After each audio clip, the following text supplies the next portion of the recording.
It's uncut, it's unfiltered. This is the show of shows. This is the biggest names in drag racing. No holds barred. Speaking his mind. I've never had a problem expressing my opinions, but what we're doing here is bigger than that. These are conversations that need to be had in an unfiltered way. Exploring hot topics. Drag racing's all I've ever done. It's all I care to do. And spreading the gospel of drag racing. I respect the history. I appreciate how far we've come, but I want more for this sport, and I'll fight for it. This is the great American motorsport, drag racing. The Wes Buck Show starts in 3, 2, 1. Hey gang, Wes Buck here, Drag Illustrated Magazine, checking in. It is Wednesday, July 20th, 2022. I hope you're having a wonderful day wherever you're at, wherever you're tuning in, here somewhere on the World Wide Web, around the world. Thank you guys so much for being a part of this. As always, we can't do this show without you guys, so please click like, click share, subscribe to the YouTube channel, join the family, join the movement. We're a group of people that truly believe drag racing is the great American motorsport, and we want to do our duty, our job to celebrate this sport, showcase the men and women that make it happen. And this show is one of the weapons in the arsenal, right? The tip of the sword for us here at Drag Illustrated. So thank you guys for being a part of it. Huge shout out to all of our sponsors. We got a crazy show lined up for you guys today. Stroud Safety, 100% made in America safety equipment right up the road from us here in Fort Worth, right up in Oklahoma City. Elite HP, world leader in new and used race cars, parts, and engines, as well as Flow Racing. Red Line Synthetic Oil. Oh my goodness. Shout out to the gang down in Houston, Mark Beatty and company. Thank you guys so much for supporting this project and being a part of it. As I said, dare I say it, Barn Burner. Barn Burner lined up for you guys today. Here in just a few minutes, I think about 2:20 p.m. Central Standard Time, we're going to be joined by Top Fuel superstar Leah Pruitt, fresh off her huge win, monumental victory on Bandimere Speedway on Mile High at the Mile High Nationals. We'll then be joined by Chris Rini, PDRA superstar, PDRA Pro Nitrous, most recent race winner, and somehow we really struggled with this during our production meetings. He hadn't won a Pro Nitrous race yet, which is still baffling to me. We'll also hear from Matt Hartford, who also scored a big victory up on Thunder Mountain. And then I believe toward the end of the show, if we can get to him between holes of golf, Matt Smith, Pro Stock Motorcycle Champion, should join us to close out the show. So we got a lot to cover. And again, I want to thank you guys for being here and being a part of this. Remind you to click like, click share, help us spread the gospel of drag racing. Mike, JT, what are you guys doing? Are you here? We're here, man. Okay, good. What's going on? You guys can't miss good? This one, man. It's a barn burner. Wait, this is a legit barn burner, JT. I think. Oh my God! I'm gonna have to go to the gas station and get another case of beer. Yeah, you guys keep burning it up. You're already working through it. This is a huge show, man. It's been a long time since we've had the winners from the past weekend's races on the show, but I feel like this past weekend's racing sort of warrants that. You know, I think so. I mean, it felt like we spent literally weeks laboring over the Western Swing. Don't you think? Like, I think we did a really good job selling that event, promoting.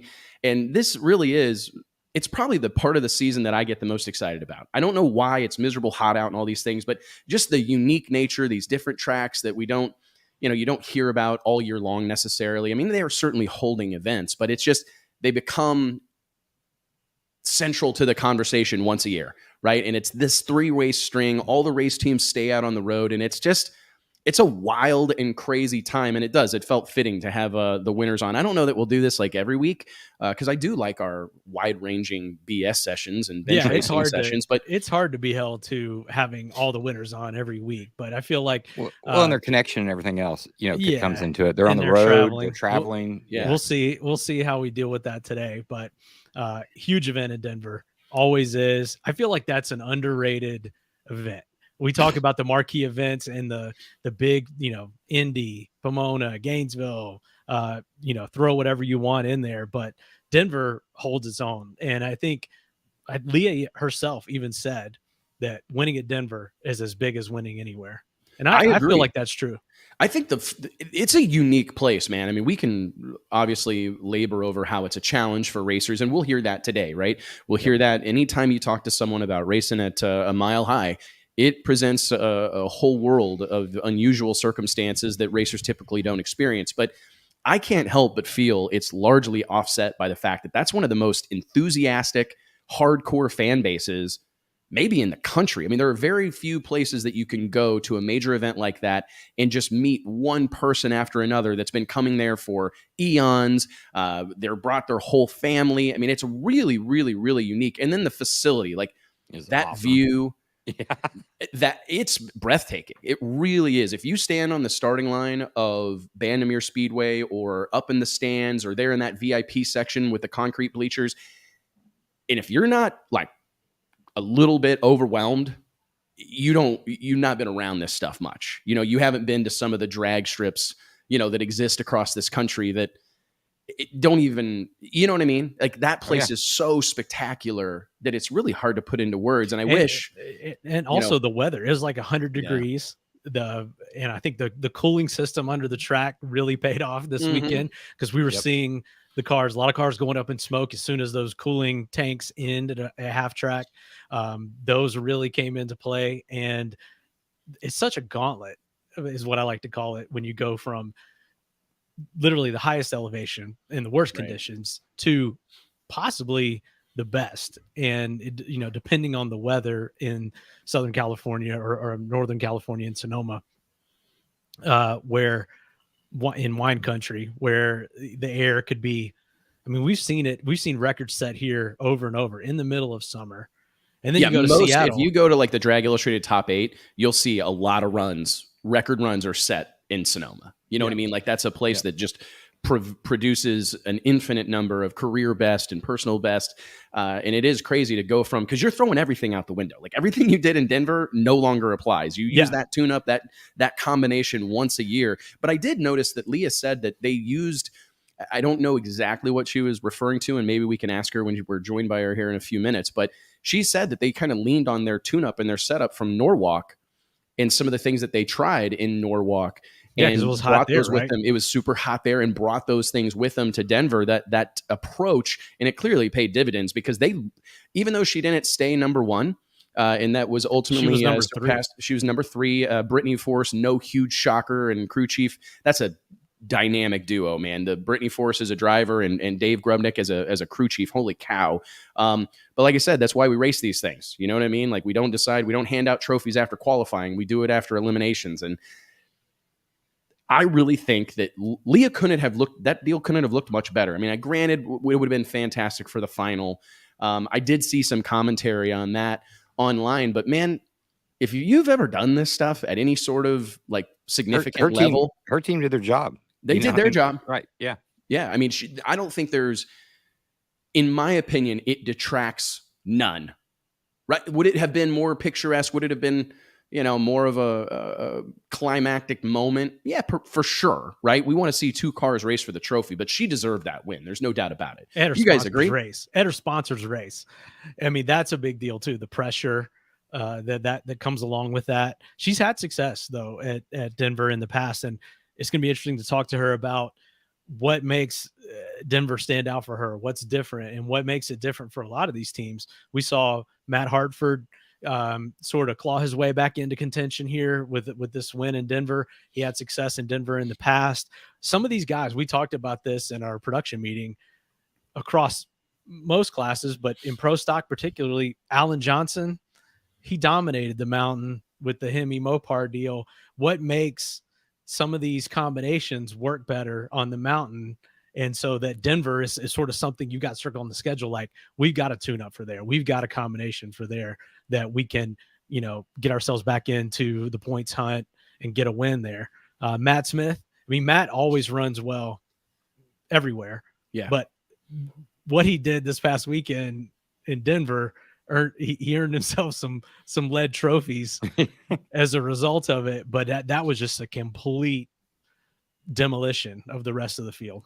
It's when you see these guys do that, I can't help it. Just like, especially Matt Smith, this guy just works on this deal 24 hours a day, 7 days a week. Like, I was shocked when I talked to him this morning and he wasn't in the shop, right? He's out west. When you said he's playing golf, I'm like, are you sure you got the right Matt Smith? Yeah, I thought he might find a dyno or something on the way. I thought he was talking about me. At first, I'm like, no, I'm here. I'm in the office. No, I'm here, man. And I got to tell you, if I had to highlight a moment from the NHRA Mile High Nationals, and I'm looking over here at our buddy Rick Green's DragRaceCentral.com, and in round 3, the third round of eliminations in Top Fuel, Leah Pruitt went up against Justin Ashley, who has really come on strong this year, right? The last couple of years has established himself most certainly as a championship contender, and he's notorious for being first off the starting line. Leah straps an 015 light on this guy. And I love when I can see in the stats someone got up on the wheel, right? She went up there knowing that she may well have to be the difference maker, right? Like, all these cars, the very challenging conditions presented out there on Thunder Mountain, she knew that she was going to have to be the difference maker. And that 015 light to Justin Ashley's 059, which is, nothing to be embarrassed about in Top Fuel competition. I just think that is probably the moment from the weekend when Leah, you really got to see a race car driver earn it, right? Like that, for me, that far outweighs the fact that there was a competition single in the final, right? She got up on the wheel for that particular run. And what was even cooler is to see them send that thing down through there with a 388 at 316, as a single. Like, she was there to race, you know what I mean? And they had a car that could win.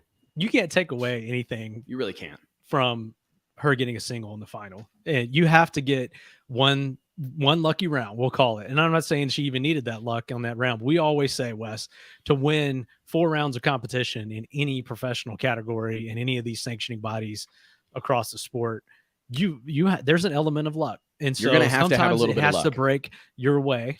And whatever that may be, whether it's in the finals, first round, qualifying, whatever, I think Leah would probably agree too that racers know that and they'll take it. These wins are so hard to get, they'll take them any way they can get them. I completely agree, man. And how about this? I didn't actually realize that Leah left Denver with top speed of the meet, 327.90. Really, really incredible up there. I bet that is a wild, because you can talk to any of these guys and the chutes hit different. Everything is different when you're racing at 10,000 feet. The car leaves different. You talked about Leah with her 015 reaction. The car doesn't react the same as it would at sea level. So the only people hating on it are people that wanted their driver to win. Really, let's think about it. Yeah, I agree. I agree. So. Man, one of the other things that I love the way Bandamere does, did you guys watch like the pre-race ceremonies? Like, they had a flyover, then they had the pilots from the flyover down on the starting line. That's cool. They do such a good job with all the extra stuff, right?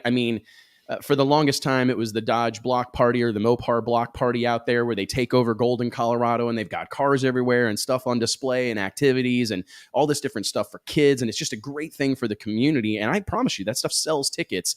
Then they roll into the track itself, and from the front gate to the fireworks show at the end of the night, everything they do is to the nines. And I love that level of showmanship because you just don't see it that often, right? I think there are track owners and promoters around the country that wonder, like, what do I got to do to be mentioned in the same breath as the Baders, to be mentioned in the same breath as the Earwoods, the Bandameres, right? All these legendary track operators that have existed over the years, and I'm obviously excluding a lot, but I'm just trying to make the point is it's that extra stuff. Yeah. You know what I mean? Level, it's all that extra stuff. You can have it's not as much about what your payout is. That can be a part of it, no doubt about it.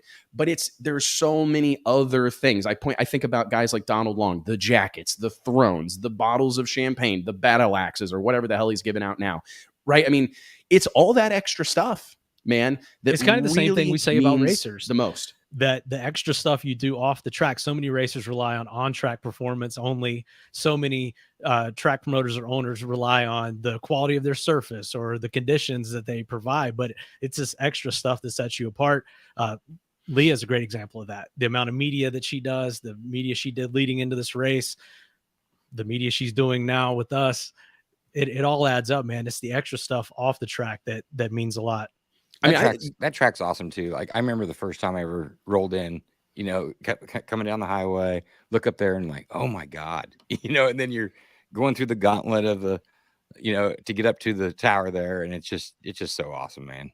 That is a facility that it's so unique, and it's so frustrating that the challenges that it provides racers, you know what I mean? Because I think that like if we could, and I don't want to dig it out of the side of the mountain, but if we could, and we could move it like east of the Mississippi, like somewhere near sea level. I mean, it's the most picturesque facility that I think drag racing has. It's one of the few places where you can glance at a video, you can glance at a photo, and you immediately know where it's taken. Yep. Right. And drag racing needs more venues like that are immediately recognizable, immediately identifiable. And that's, man, Bannermere Speed, what that event represents on the NHRA schedule, I don't think it can be overstated. But guys, we got big company here. Like this is a pretty big deal.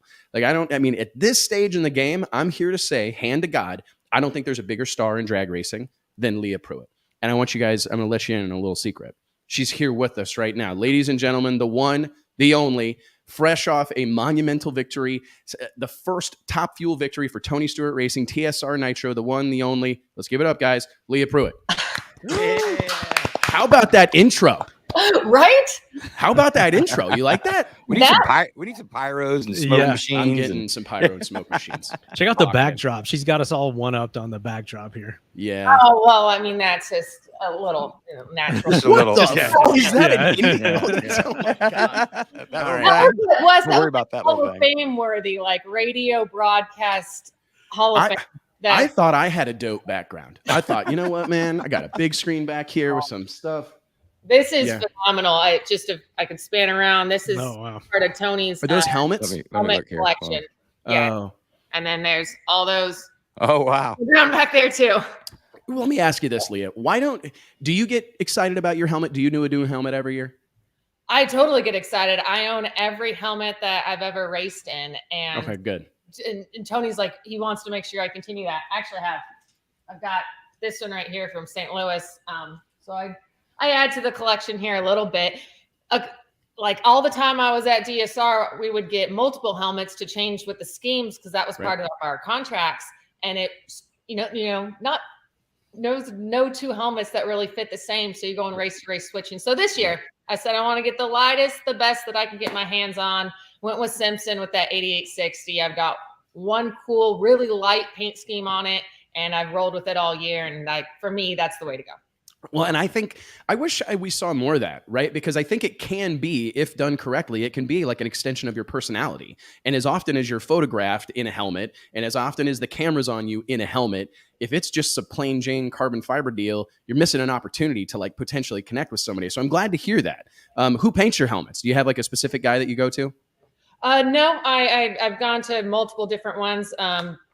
Coast Airbrush, Dave Monig had done my last year's factory stock one, which actually had the Lumalore, which lights up. You hook it up to a battery. And so I had my bandana that really lit up. But this year I went with, so really it's your clear coat. That's the heaviest on it. So it's not necessarily the paint. So just wanted some of that carbon to come through and a little bit of the element. And I guess after my St. Louis crash and everything that Tony's been through and working with Dr. Surface with NHRA about how much velocity, that extra weight can have in an incident.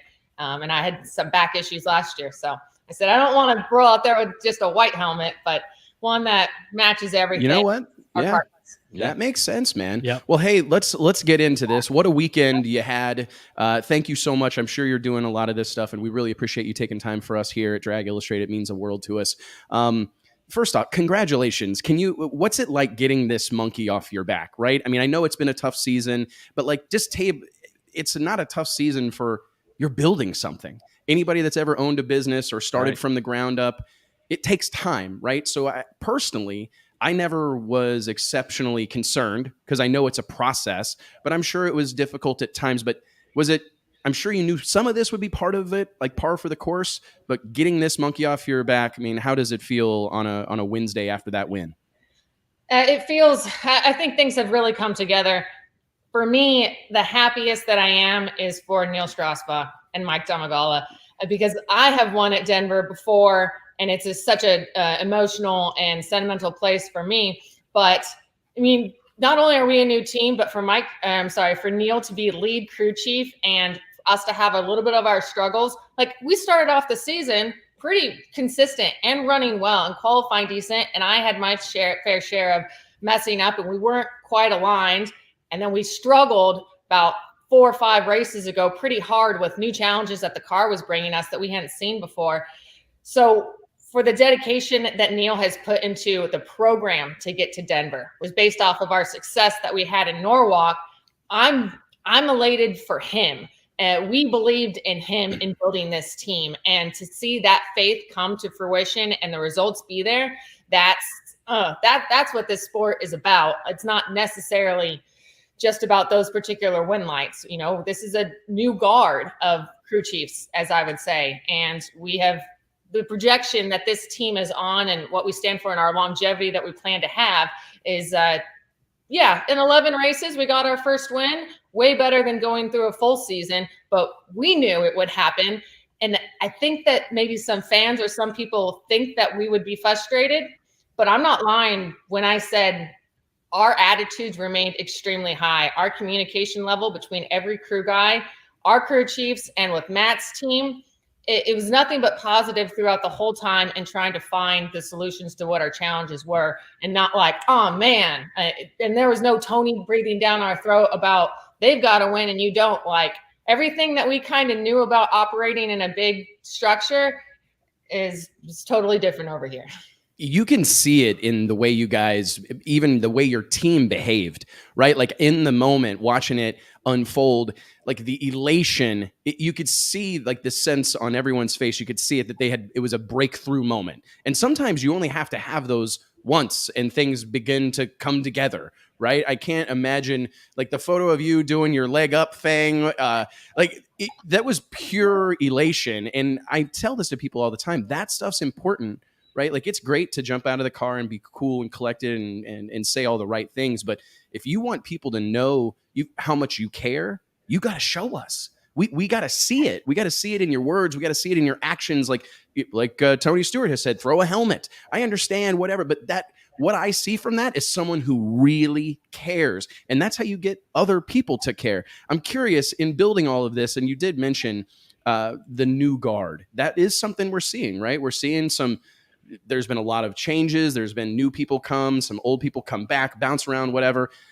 What has been like the biggest surprise for you in building this, getting to this point, like becoming a team owner?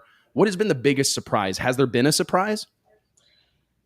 There's been a couple little surprises and definitely some positive ones that I can't go directly into detail for. But you would think that as this new team, our focus would really be on just developing our baseline. Well, that's impossible to do when you're at these different tracks and different circumstances.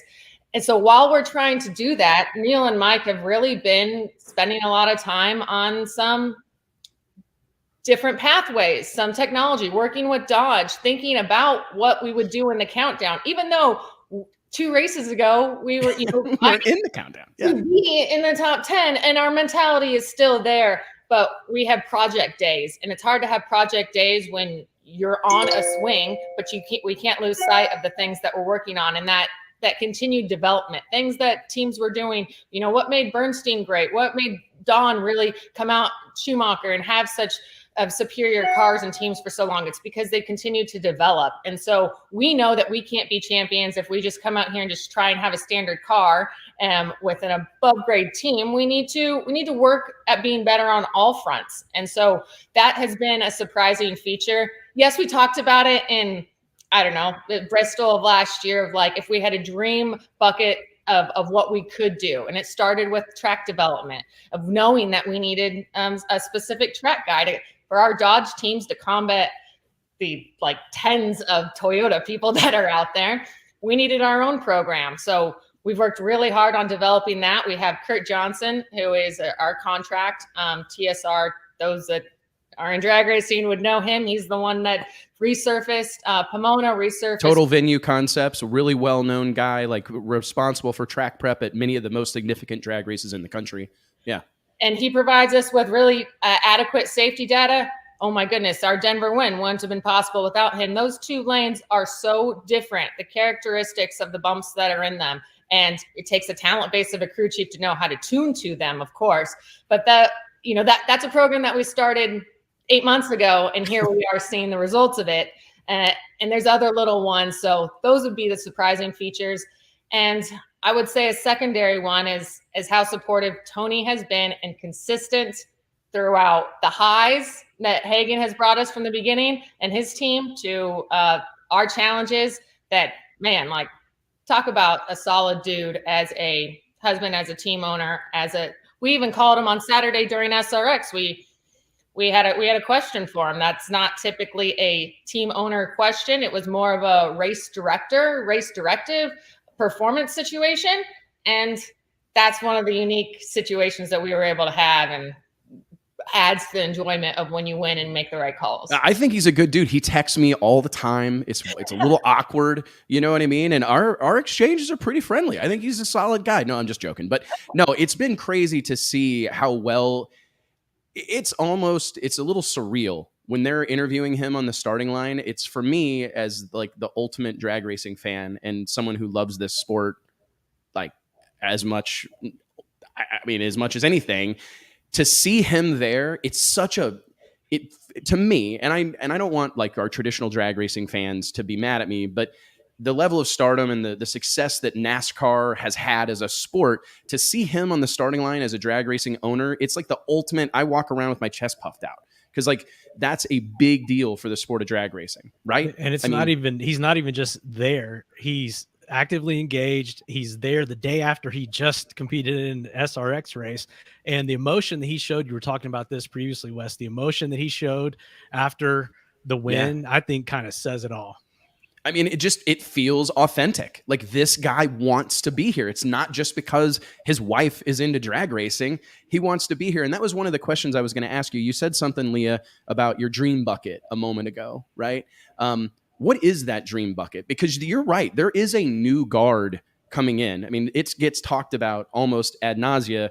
Like, what happens if John Force goes away? What happens if Connie Coletta goes away? What happens if Don Schumacher goes away? And let's be honest, a lot of those programs have scaled down. They're not what they used to be. And God bless them for their staying power and having been here this long. But we need Tony and Leahs. We need more Tony and Leahs. We need more Josh Harts. We need more Mike Salinas'. We need a new group of people. What is your vision for the future? I mean, as a 2-car operation, I mean, I'm not saying it's not sufficient. You know, I'm just it's obviously a lot, right? But I mean, do you have expansion plans, or what is the dream for Leah Pruitt, man?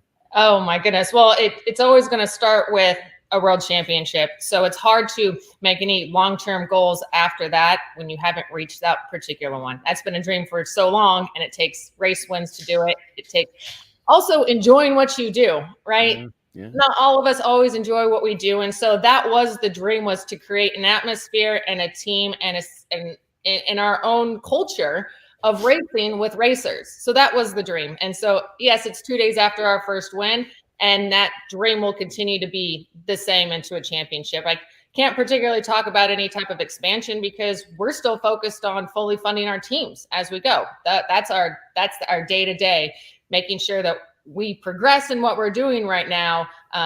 But we're not trying to put like the cart in front of the horse by any means. But I do agree with you, Wes, that from the small couples of teams, 1- and 2-car teams, I feel like is the best. You could ask Tony about what's probably the most proper in NASCAR, whether it's 3 or 4. There's a certain amount. But also our crew chiefs, for Neil and Dickie, part of building this program was for them to run which products they wanted to run, right? They wanted to run E3, or if they wanted to run Champions, we end up running E3. They wanted to run CP Carrillo, they could. If we wanted PJ1 blocks or DSM, it was all about crew chiefs. We believe that you are the best. And we are going to, when we say we support you in what you want to run. What setup on these chassis do you want to run? I mean, if we want to do development, let's get together. So you don't have this extreme umbrella of particular sponsors and parts that you have to adhere to. When you give a little bit of freedom like that, or a lot of freedom, then you will have different types of success. You have to do something different to get a different result. And that's where we're at. And also a part, for crew chiefs developing, you have to give them that type of freedom so that they can experiment and they can prove with and develop with these companies products that continue to move the sport forward and aren't under a huge umbrella. So when it comes to expansion, I don't see anything particularly right there. I mean, Tony's really good at keeping us all really level-headed, and what we're doing right now is important. And let's make sure that this is working right now, and we'll work on that later. The buy-in from your crew chiefs and from the people on the team having that. And it's kind of interesting because I don't know that there's probably any other situation or any other arrangement where that opportunity would exist, because almost all these other team owners have these long-running relationships with X manufacturer, right? Like, oh, I went to high school with him, or, oh, I do a bunch of business with that guy. We got to buy from him. And to come in with a little bit of a blank slate, I mean, that's what you're speaking to, right? Like, hey, what you guys want to do is what we want to do. And I can't imagine how it feels for your, because that's, as you well know, that is a rare commodity in the sport of drag racing.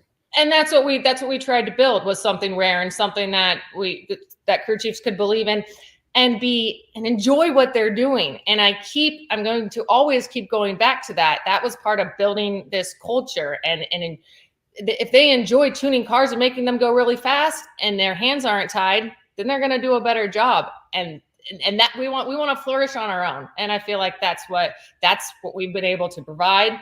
And in turn, my team and my crew chiefs have provided me with a very emotionally mature, open, transparent conversations, and like having each other's backs. So for us, for instance, the last couple of races, our car has given us telltale signs that it's had too much power. And you think, well, they all have too much power. Like every Top Fuel dragster has too much power.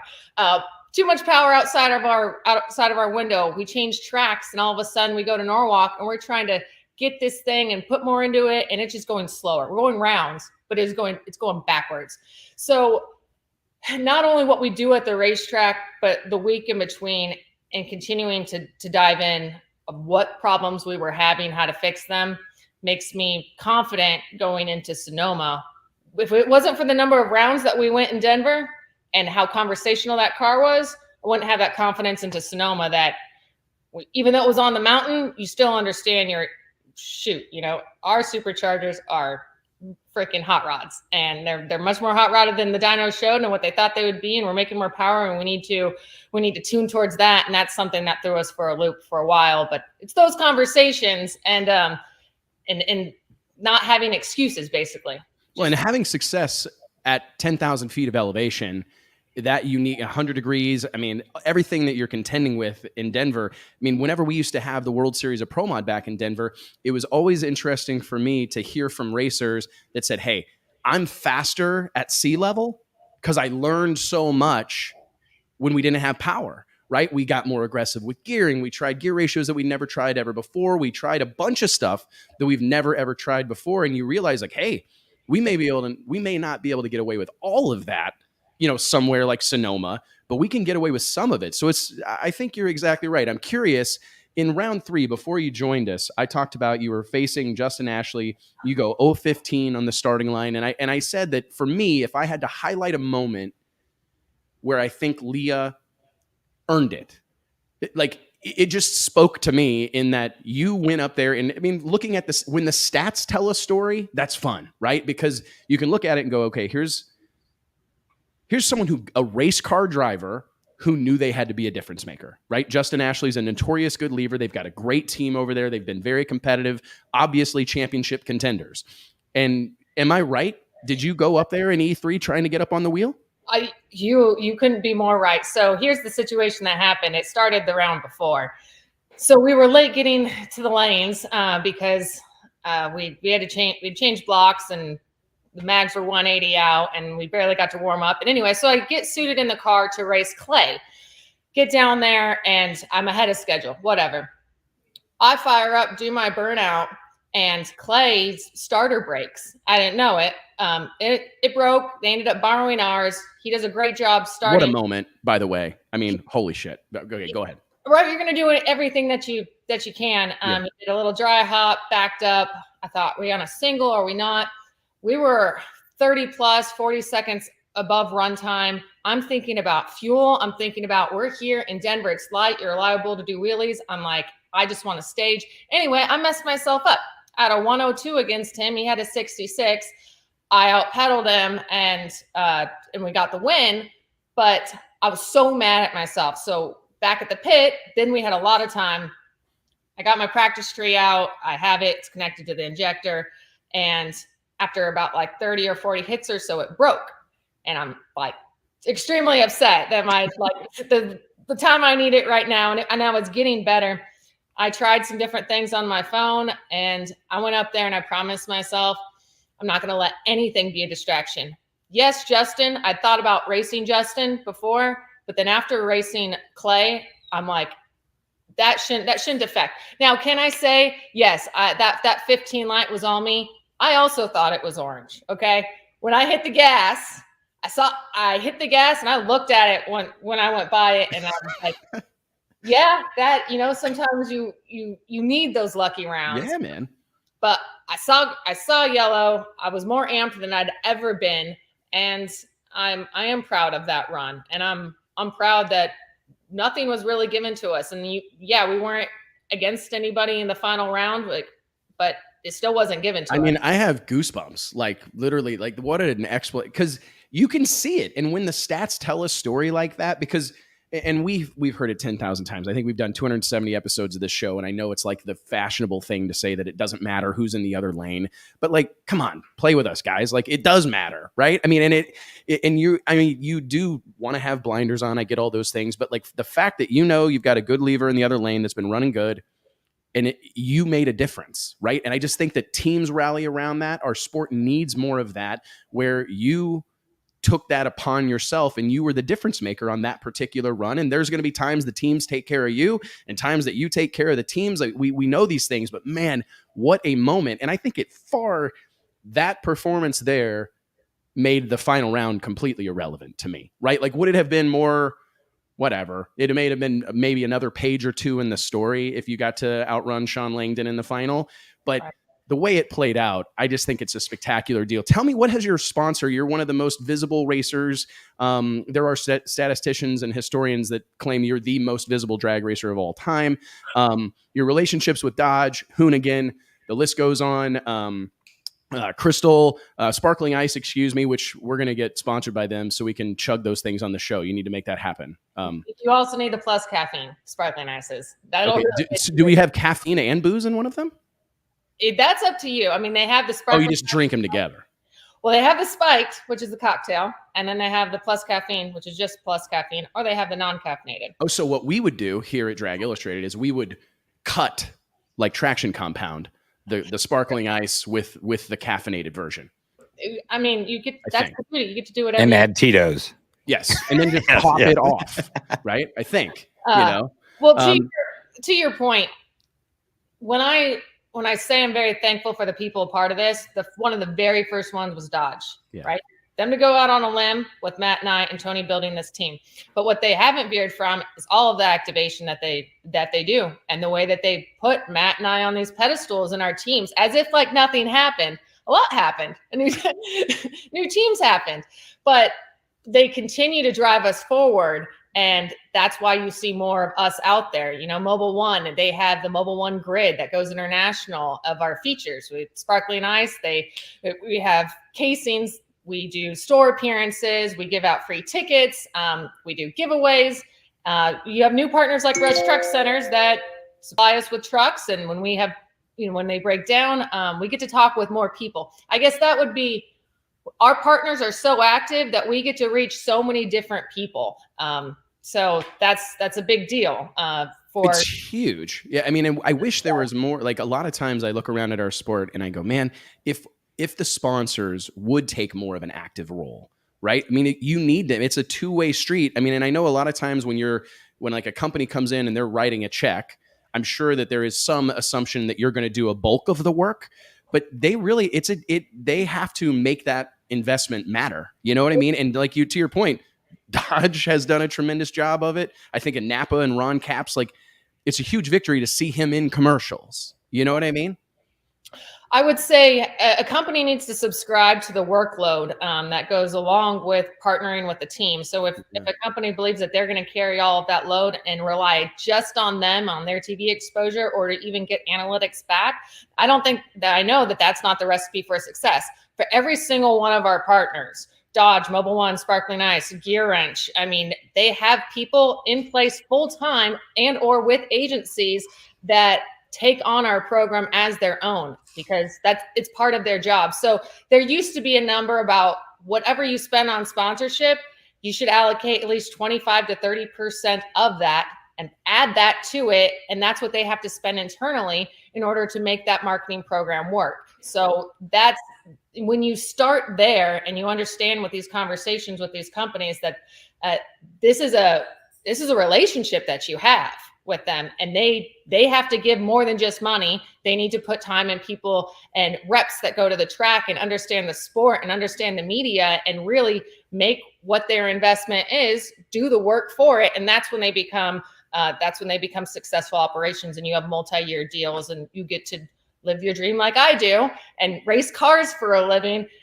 because it's not just us pushing it out there. And so I don't know how often that might get talked about or not, but that's the type of behind the scenes work day to day that general managers do, or I do, or agencies do. And whether we're picking out graphics or we're lining up press conferences or we're doing products, it's all surrounding the race team, ultimately to share whatever message it might be, which as today is a Sparkling. I don't think it gets talked about enough. I mean, I think that's a fantastic little bit of insight that almost anybody that's involved in drag on either side, whether you're a racer pursuing sponsorship or you're a company that that sponsors teams and different media outlets or whatever, now you do have to recognize there needs to be someone in place to connect the dots and make this whole thing make sense. I'm glad you brought it up, to be honest. Like, if you think that your partner sponsor is going to look at your Instagram page and like notice that one tag that you put in there, they're absolutely not. You need to deliver them a report. You need to invest in your analytics, whether it be Hook It or Zoom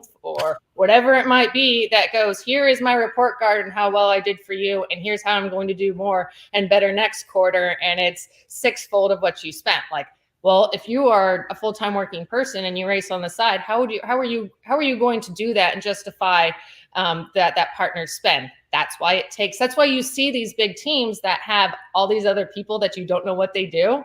They are out there ensuring that the program is properly running, as the crew and the team is ensuring that the race car is properly running. It's a wild mechanism, and it takes a lot of people.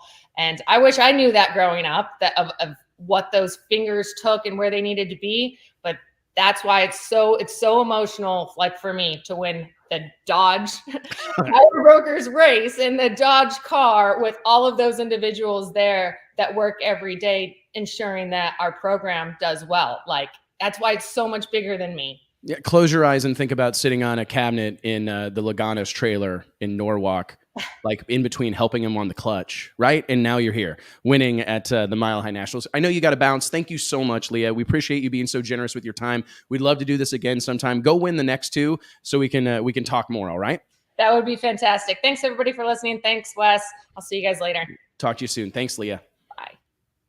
Holy moly, guys. I think we could have turned that into a seminar or something and like charged admission there at the end, I think. Yeah, right? it reiterates a lot of what we talk about with Leah, where we feel like she does as good of a job as anybody on social media and promoting her sponsors, and it's a two-way street.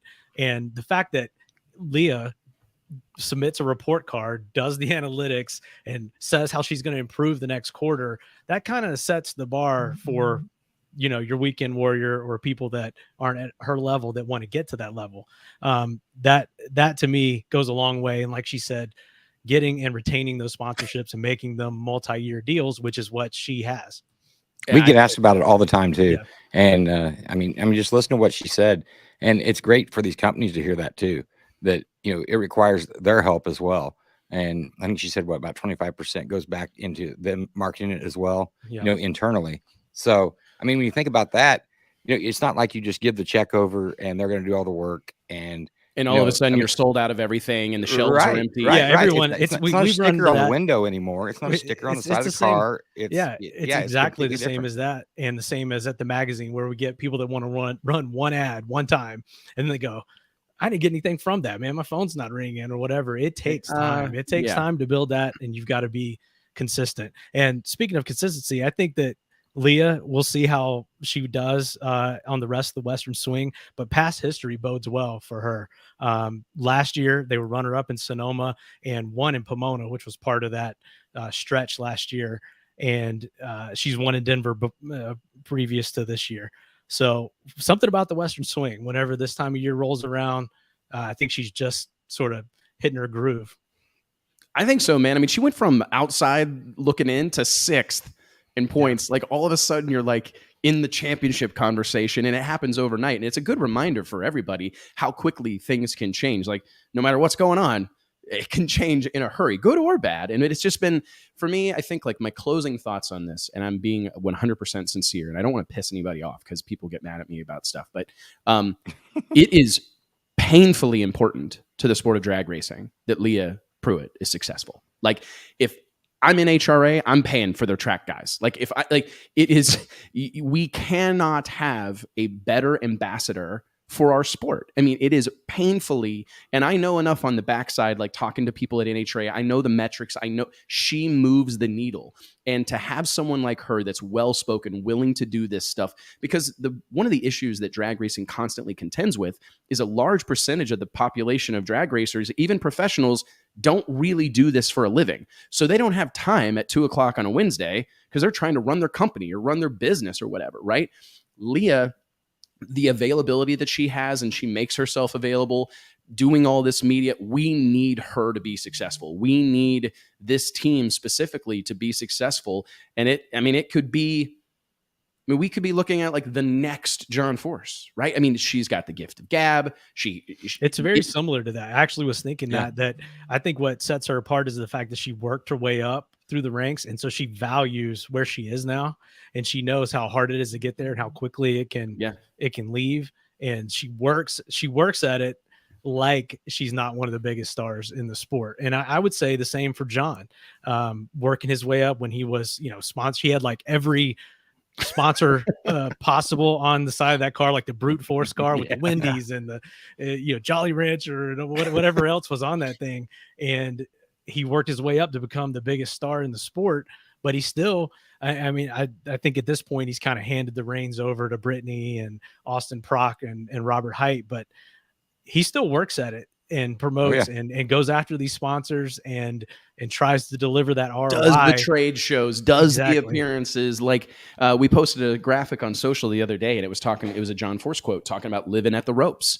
And it just, I think personally, Leah's story is, I remember the first time we did an article on her in Drag Illustrated, she was driving a Nostalgia Nitro funny car and won like 18 or 19 years old or something. Right? Yeah. She was like it was a kid, and then the next thing you know, she's bouncing around in fuel cars. She's racing a pro mod for a couple of seasons. And this process is something that many of us can relate to. Granted, we're not all driving 330 mile an hour top fuel cars, but just having to fight tooth and nail to get where you want to go. Yep.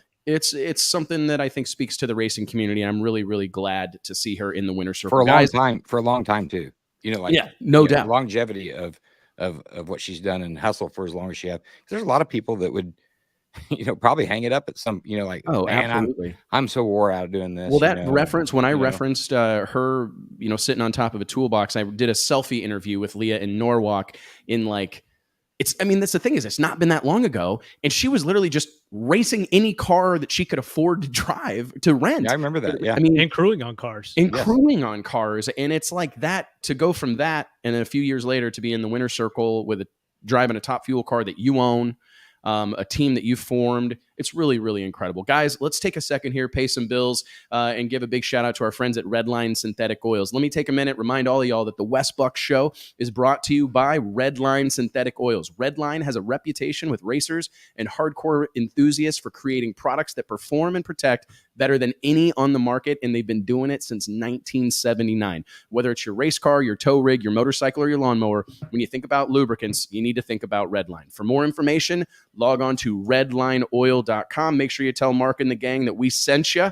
The thing I like about Redline Oil, not to get off on a tangent here, is just the community that they've built. Like it's comprised of a great group of people, all the racers that they team with, all the brand ambassadors that they have. Mark Beatty has a line he likes to use, and it goes, real knows real. And Redline likes to align themselves with truly authentic, hardcore race car people, right? Like people that speak the tribal language. And I'm very, very proud to have them as a part of the show here. Guys, Mike, I believe we have another special guest here. That's the rumor. Yeah, the rumor switching is, gears here. Yeah, switching gears and going kind of back to my world, our world, the Fast Door Slammer world, fresh off a massive victory, has raced. I believe this guy has been intermittently involved in Pro Nitrous since the first season of the PDRA. Yeah, I would say so. Yeah, I mean, he took 2021 off to focus on big dog racing, which we're obviously big fans of. But then he comes back in 2022. We just posted some photos earlier this month of his brand new car that he'll have out soon. Ladies and gentlemen, let's give it up. Fresh off a win at Virginia Motorsports Park at the PDRA Summer Shootout, the one, the only, Chris Rini. How are you? Pretty impressive What's up, backdrop Chris? at Rini's shop, too. Yeah. What's that? We've got to step our game. I mean, you got a good looking set. Leah had a really good looking set. Now you've got is that like your office? That's my office, yes. Oh my goodness, man. It looks awesome. Thank So what is you. that, like a vintage Texaco gas pump? Yeah. No joke. When gas was pennies. Gas was pennies, right? It's been a long time ago, man. Well, hey, dude, congratulations. Thanks for taking some time. Was it as hard for you to believe that this was their first PDRA Pro Nitrous victory as it was for us? I mean, we literally were shocked. argued amongst one another, like, Yeah, this right. isn't the first time. But apparently it was. I was willing to fight Nate. He said that. He said, we're going to have a first time winner in Pro Nitrous. And I'm like, dude, you're out of your mind. Rini has won one of these deals. No, you know what? I've tried. Somehow or another, we always get close, and we've just never been able to seal the deal. You know, PDRA is a tough deal, and I just somehow or another I haven't been able to put it all together up until last weekend, and it felt like a week more than a weekend. But you know, we went out there and made some consistent runs. Obviously, we fought with the weather. PDRA did a hell of a job just keeping us out there and, you know, keeping it going, because at some point in time between 3 rainstorms and one was a monsoon that it looked like it was going to pretty much shut down, but we did get it done.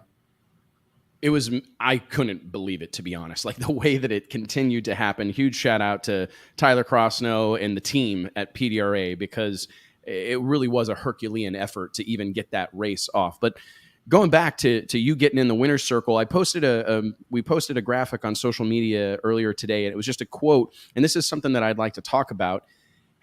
Can you help put into words? I sometimes don't think people really understand. There's so much drag racing going on any given weekend, right? That it's understandable that maybe people don't really understand the level of competition within the PDRA, specifically in Pro Boost and Pro Nitrous. I mean, like the final round in Pro Boost, side-by-side 362s in July. I mean, then the field you had to go through in Pro Nitrous. I mean, what can you say about the level of You've raced in a lot of places, won world championships. What can you say about the competition level that exists in the PDRA? You know, wins are harder to come by more now than ever before. You know, I mean, you've been in this a long time, and so have I. You know, it used to be a couple of good friends that wanted to go out and go racing and did their best to make good runs and make good decisions. And now we show up and there's, you know, tractor trailers and paid crews and people that test, you know, on Monday, Tuesday, Wednesday. And, you know, it's the teams have brought the level of racing to such an extent that there's not a lot of mistakes, if any. You don't get a lot of gimmies. Nobody goes out there and does a burnout. I mean, it could happen, but nobody goes out there and does a burnout, can't back up. Those things these cars are getting torn apart after the race down to bare bones. Everything's taken out and inspected. We're putting them back together. It's gotten to the point where it's truly professional drag racing, and it's good and bad.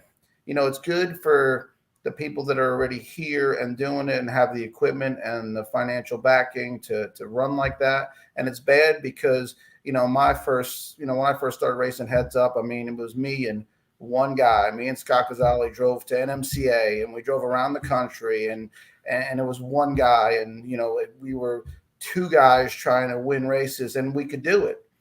I don't think that's a very attainable goal anymore at that level.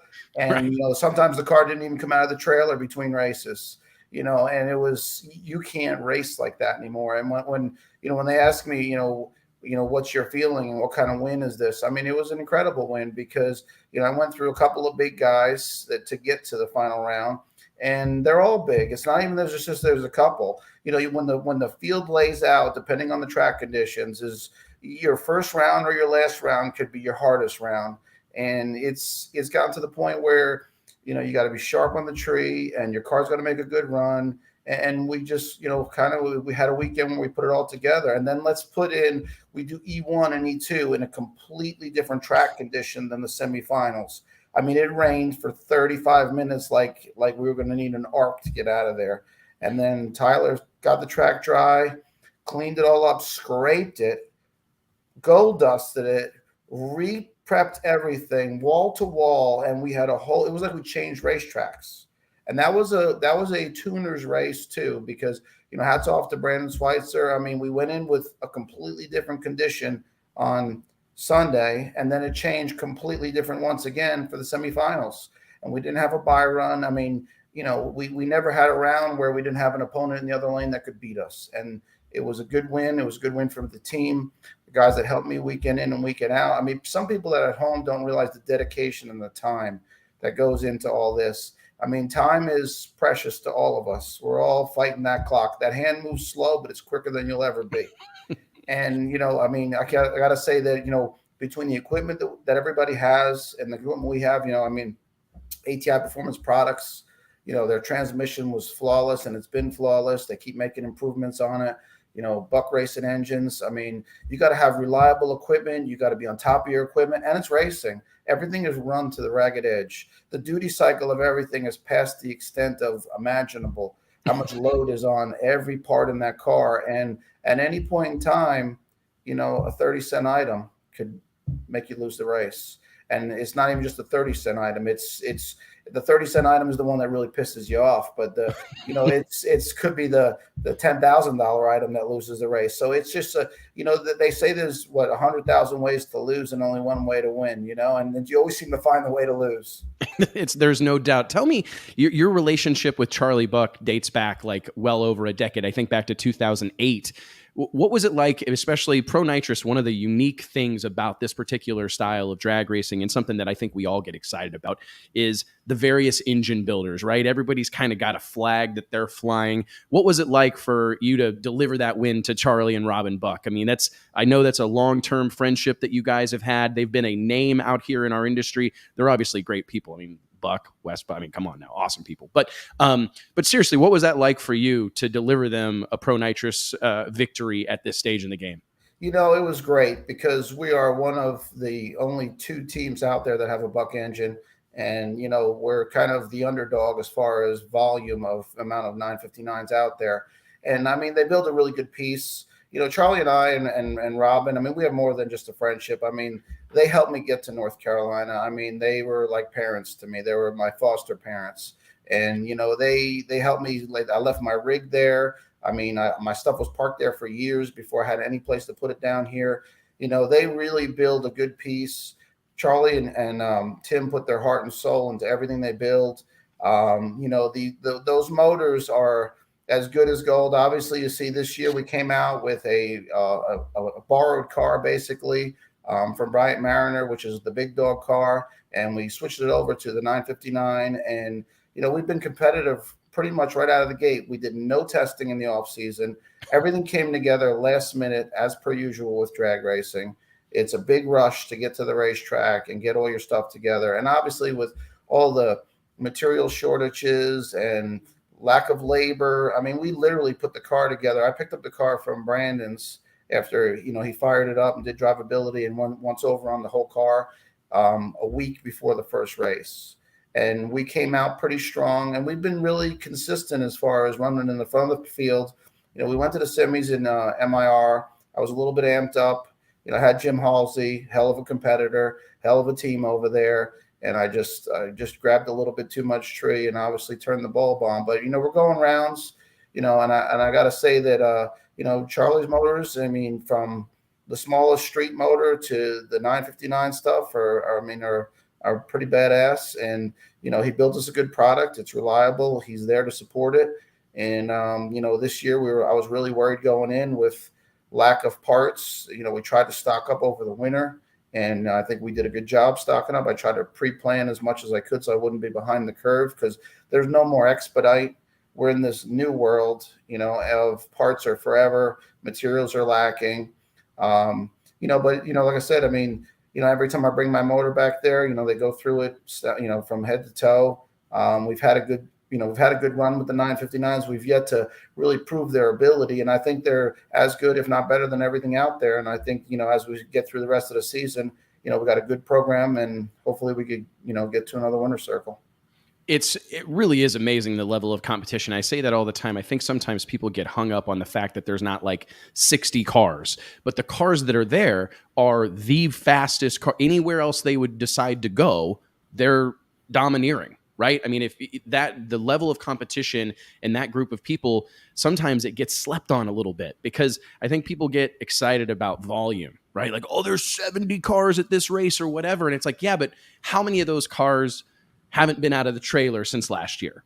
Probably 20 of them. I think in the 17, 16, 15, 14 that show up, anyone could park it in the winner's circle. 100%. So there's no, I hate to use that cliche word, ducks. There's no ducks. I mean, every team is really digging deep to, one, run as hard as they can, two, to be, you look at the field. I mean, it's other than, weather conditions, and we got shortened on a qualifier, which obviously changed the dynamics of where everybody laid out. But I mean, the cars are pretty tight.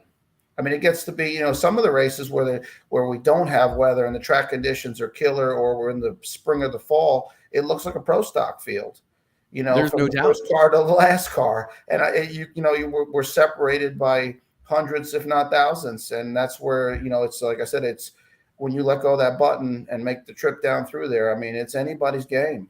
There's no doubt. Question, working with Brandon Schweitzer, like, what's that like? He has a hand in so many successful teams. Like, is there a point with that relationship where it's like, okay, it's yours now? Like, if you want to make a call, or if you want to change something or whatever, or how does that type of thing? It's well documented. He was on the cover of Drag Illustrated magazine alongside Jim Halsey, right? They're well known as something of a dynamic duo, a tag team, but he does have relations across the pro mod pits. What's that situation and dynamic like? Brandon is very impressive. He's very methodical about the way he looks at things and the way he approaches the race car. He's one of the few guys that knows a race car from the tip of the wheelie bar to the front of the hood. And that makes a big difference. I mean, there are guys out there that tune nitrous, so to speak. But if the car's not working together collectively, at the end of the day, you can make all the power you want. But if it doesn't make the trip, shakes the tires, gets out of the groove, or anything like that happens, all the effort that's in front of the flywheel is kind of a waste of effort. So, it's great working with him. I mean, he knows, he tries to give us the best tune-up that he thinks the track, the car, and the program will take. And it's tough, too, because like you said, Brandon's tuning multiple cars, but I think at the end of the day, I think he's fair and honest. Everybody came to me when we were going to race Jim Halsey at Maryland and said, be prepared, or you're not going to win, or, and obviously everybody saw the numbers. That was probably for Brandon, for Schweitzer Dynamics, that was probably the best round that could have happened, period, hands down. Because when you pull up that time slip, we were dead even to the middle of the racetrack, and he had me by a little bit of speed and 2,000s out the back. So that was anybody's race. And that's a hard scenario for a tuner. I mean, you know, to get cars that close. We're completely different engines. We're completely different transmissions. We're completely different programs. So, you know, I mean, it's great. I've been working with Brandon for a couple of years. I've used his product since pre-Schweitzer Dynamic days. And, you know, fortunately for me, he's only about 40 minutes from where my house and my shop is. And, you know, I mean, we work well together. I mean, he pretty much, you know, like the new car that'll, you know, be heading to him. He looks over the car from head to toe and make sure that it's right before the first testing or before we go out. He did the same with this car. He did the same with the big car, all the cars, big dog car, all the cars that he's ever kind of gone through for me and you know, set up for me. You know, they've been pretty much front of the field. Do you think it's unusual to me? Because if you think back to like the way a new car came out, if we don't have to go back that far, right? Like mid 2000s, even early 2000 teens, like if you brought out a new car, typically you struggle for like 6 months, right? We don't see that anymore, right? I mean, you would see guys bring out a new car, maybe they switch chassis builders, and they would have like a whole season that they pretty much had to write off. Do you find it as crazy as I do that that's not the case anymore? You send it to, you know, the car comes from a Brandon Schweitzer, it comes from a Pro, wherever. There's several very, very successful shops, but it seems like we don't see the same level of new car blues today that we did 5 years ago, 10 years ago. We don't, and I think some of that is the technology we have for data logging. You know, everybody's data logging through their like we data log through Motec and through RacePack, and we have all this information, and Brandon has all this information, and every, like Brandon, I mean, he's got a lot of documented runs, so he knows what he's trying to achieve before we even make the first burnout, right? You know, and you're not going out there with, you know, 7 RacePack sensors and a broken set of slicks, quote unquote, because that's always the big thing, you know, tires, new tire blues, and it does happen. Don't get me wrong, but you know, we go out there with a lot of there's a lot of information now that it gets extracted from the car. You know, I mean, you're downloading 2 different softwares that all house information for a number of things, and the better teams, the smarter teams, the Brandon Schweitzers, the Pro lines, and there's a bunch of them out there. Like you said, they have enough documented runs that they could kind of see what they're looking to attain and make adjustments right away. And, the question of the last 3 days for me has been, are you going to take that car apart? You know, and I'm like, I'm not going to at this point. You know, it's like, I don't want new car blues, and I don't think they're as bad as they once were. But I also, it's very hard to take apart a winning program, and it's the car has been better than me all year. So I mean, I'm just trying to get myself better to match the car, to match the racetrack, and I think we did that last weekend, and I like to continue doing that. But yeah, you're right. I remember the whole new car blues. You'd want to get it in the fall so you could go to Florida and then you could hit the couple of Florida races. Yeah. Then you could test, and then the season starts and you don't want to give up any points, whether it's qualifying, whether it's round points. So traditionally, and in the perfect world, everybody wanted to get their car delivered in September, October, and then you wanted to go to Florida and test for 4 days before the snowbirds. And then you want to go back to Florida maybe 2 more times. Yeah. And then spring would come, whether you're racing PDRA or NMCA or NHRA, you had 30, 40 laps under your belt. And you've hopefully at that point, you've kind of gotten a handle on it. And you just need to see where you kind of fall out in the field. And that's the way everybody used to do it. And you're right. Crazy. You almost throw away a half a season, depending on when you got your car. And right now, like I said, I picked up a car from Jerry Bickle couple of weeks ago. I mean, literally, I was at Jerry Bickle the Monday after the Maryland race with the driveline that was in the gray car to go out there to put it in the silver car to finish all the wiring, hoses, plumbing. And, I came back and pulled it all back out and put it back in the car that we drove this weekend.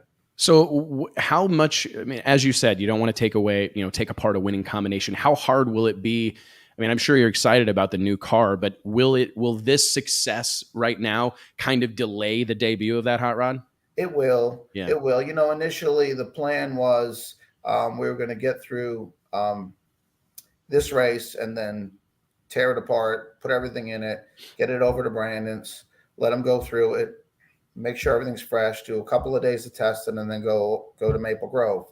And now it's like, I'd rather just freshen everything up, check everything over, and load up and go to Maple Grove. Because number one, we have all the documented runs of this year on that combination in that car. And we have none on the new car other than when we go testing. And testing is a very, strange environment. It's like Mars. It's like when you go testing, you're on Mars. The problem with it is, and what people don't understand, is you test in an environment that may not exist when you go racing. And there a lot of times there's maybe one, maybe two cars. And you don't know if they're trying new ratios, new program, new shocks, new four-link. So you don't have a comparative.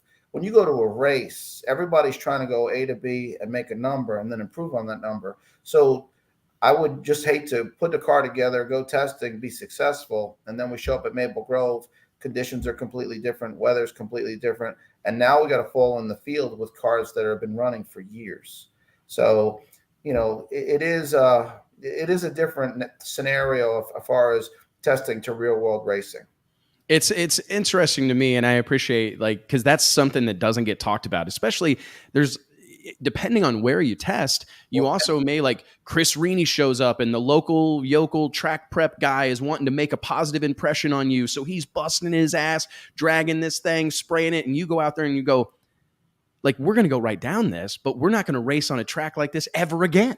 Right. You see that a lot when especially some of the off the beaten path tracks or whatever, because, they want to make a good impression on you. You're paying to rent the place. They want to give you the best possible facility. And even the tracks that try to replicate race day conditions, especially with NHRA stuff, well, the track's not hosed down with clutch dust like it's going to be when we run after funny cars. There's all these things that have to be factored in. You have the other variable of, you go to, even if it's a premier event track, you go to Darlington or you go to Galat and, are they using the same traction compound?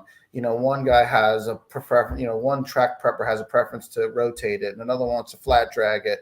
And then they do it in different directions and they use a different cut in the glue. There are just so many variables that you're right. You go there and you haul ass and then you're like, we're ready. And then you show up at the event and there's 300 cars besides Pro Nitrous and it's 140-degree track temp. And that condition you tested on that you thought you had a handle on it is nowhere near the condition that you're going to have to race on. It's a pretty incredible thing, Chris. Well, hey, man, I so appreciate your time. I know you're a busy guy. Get back after it. We're so happy for you, dude. You're a great ambassador for the sport. You were on the cover of DI 100, one of our crowning moments, the 100th issue of the magazine. So thanks for all your support over the years, dude. And we're genuinely happy for it. And I can't wait to see what happens in Maple Grove. Well, I appreciate you having me. Hats off to all the sponsors and everybody that's stood behind me for all these years. I have a lot of long-term relationships. ATI Performance Products have been 2004. Wow. I'm no Leah. I don't have time to look at my analytics and study my followers, and that's all good and great. And I'm one of those guys that this is a weekend thing, and I try to go at it professionally and do it as best as we can. And my guys, they're all volunteer guys. We're just out there just trying to race and have some fun and obviously do something. Well, you clearly are, brother. Thanks, Chris. Ladies and gentlemen, Chris Rini. Am I the only one clapping? Mike, JT, you're supposed to pile in and clap. I'm clapping. Okay, I don't know if you can hear me. Ladies and gentlemen, Chris Rini. Okay, thank you. I'll get the real air horn again. I'm sorry. Man, I threw all those ones you had away because I know. You always scare the holy crap out of me with them. But it was made for, go buy one. That was fun, though. Scaring you? Yeah, and now there's no one to scare in here. So it's like, yeah, that's true. Yeah. You ran everybody off. You just work in the big office by yourself, JT. Holy cow. Okay, guys, real quick, let's thank our sponsors. Hey, gang, I want to remind everybody that each and every episode of the Wes Buck Show is made possible by way of our friends at Stroud Safety. Stroud Safety is known for their top quality racing safety equipment, from drag chutes and seatbelts to fire suits, gloves and blankets, all 100% made in America. Log on to StroudSafety.com and make sure you tell them we sent you. Ladies and gentlemen, I promised a barn burner.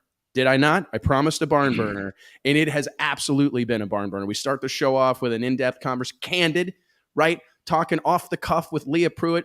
Then we got Chris Rini in here dropping knowledge. I think everybody's changing their freaking testing program, right? They're going to do whatever Chris Rini does, right? I think that's a follow. And now, fresh off a win at a Mile High, Thunder Mountain, the Bandamere Speedway Pro Stock winner. Ladies and gentlemen, let's give it up for Matt Hartford. Woo! Bah, bah, bah, bah. Sorry, I'll do the sound effects.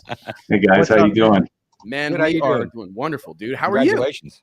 Having a wonderful Monday on a Wednesday, typical work week. So happy to be on your show. I think it's Is this haven't talked to you in a long time. Yeah, it's been a minute, man. Yeah. Well, thank you so much for the time, dude. Huge congratulations. Obviously, I think the challenges presented by Bandamere Speedway are well documented. You know, just from the temperature that time of year, the distance a lot of teams have to travel, not so much an issue for you being out west already, but you know, that altitude, gear ratio changes, just one thing after another. How satisfying there's so few people that have ever won an NHRA Pro Stock race, but to win on Thunder Mountain, how satisfying was that for you, Matt?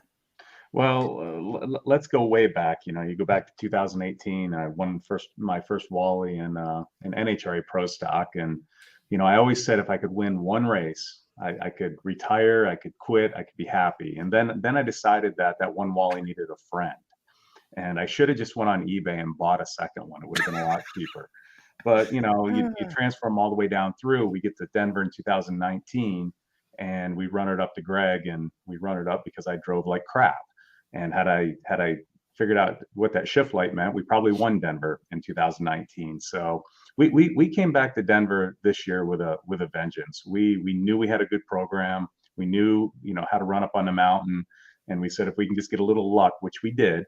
And you know, in the first round for sure, you know, we thought we could go deep into the rounds, and luckily enough, you know, we came out of there with a win. It was my 5th Wally in Pro Stock, and I'll tell you what, I couldn't be happier for my crew and all my sponsors and everybody that supports us. It was just it was a great feeling. One of the things that we talked about in our production meeting was there was an issue there during eliminations where you guys had to turn the car around in like 20 minutes because of the TV schedule. I don't think that's something like, it's one thing to run great on the mountain, but to service a Pro Stock car and get it turned around inside of 20 minutes when you're cutting clutch discs. And I mean, like, it's not a bracket car that you're throwing the fan on, right, and spraying the radiator. So I'd love to hear your thoughts. I mean, you're celebrating Eddie's birthday this past weekend, but like, how proud of you as the owner of this team, not only just the driver, but to see your group rally together like that and get the job done inside of 20 minutes, man. That's incredible. Well, when we went up for the semifinals, right before we went up for the semifinals, I mentioned to Jeff, who works on Greg Anderson's car, works at KB. I said, hey, if we're lucky enough to get through the semis and we go into the finals, I got some valve springs that are certainly getting low. And now I maintain everything on our engine. So I service the engine, maintain it, I tune it, all this stuff on the engine, I personally do. But I knew that if we had to go to the finals, we probably needed to put 8 intake springs on it, just because I knew they were starting to get low, and Denver's really hard on engines. And so we won the semis, and we're pulling up to the scales, and the tech guy goes, hey, you got to be in the water box in 22 minutes. It's live TV.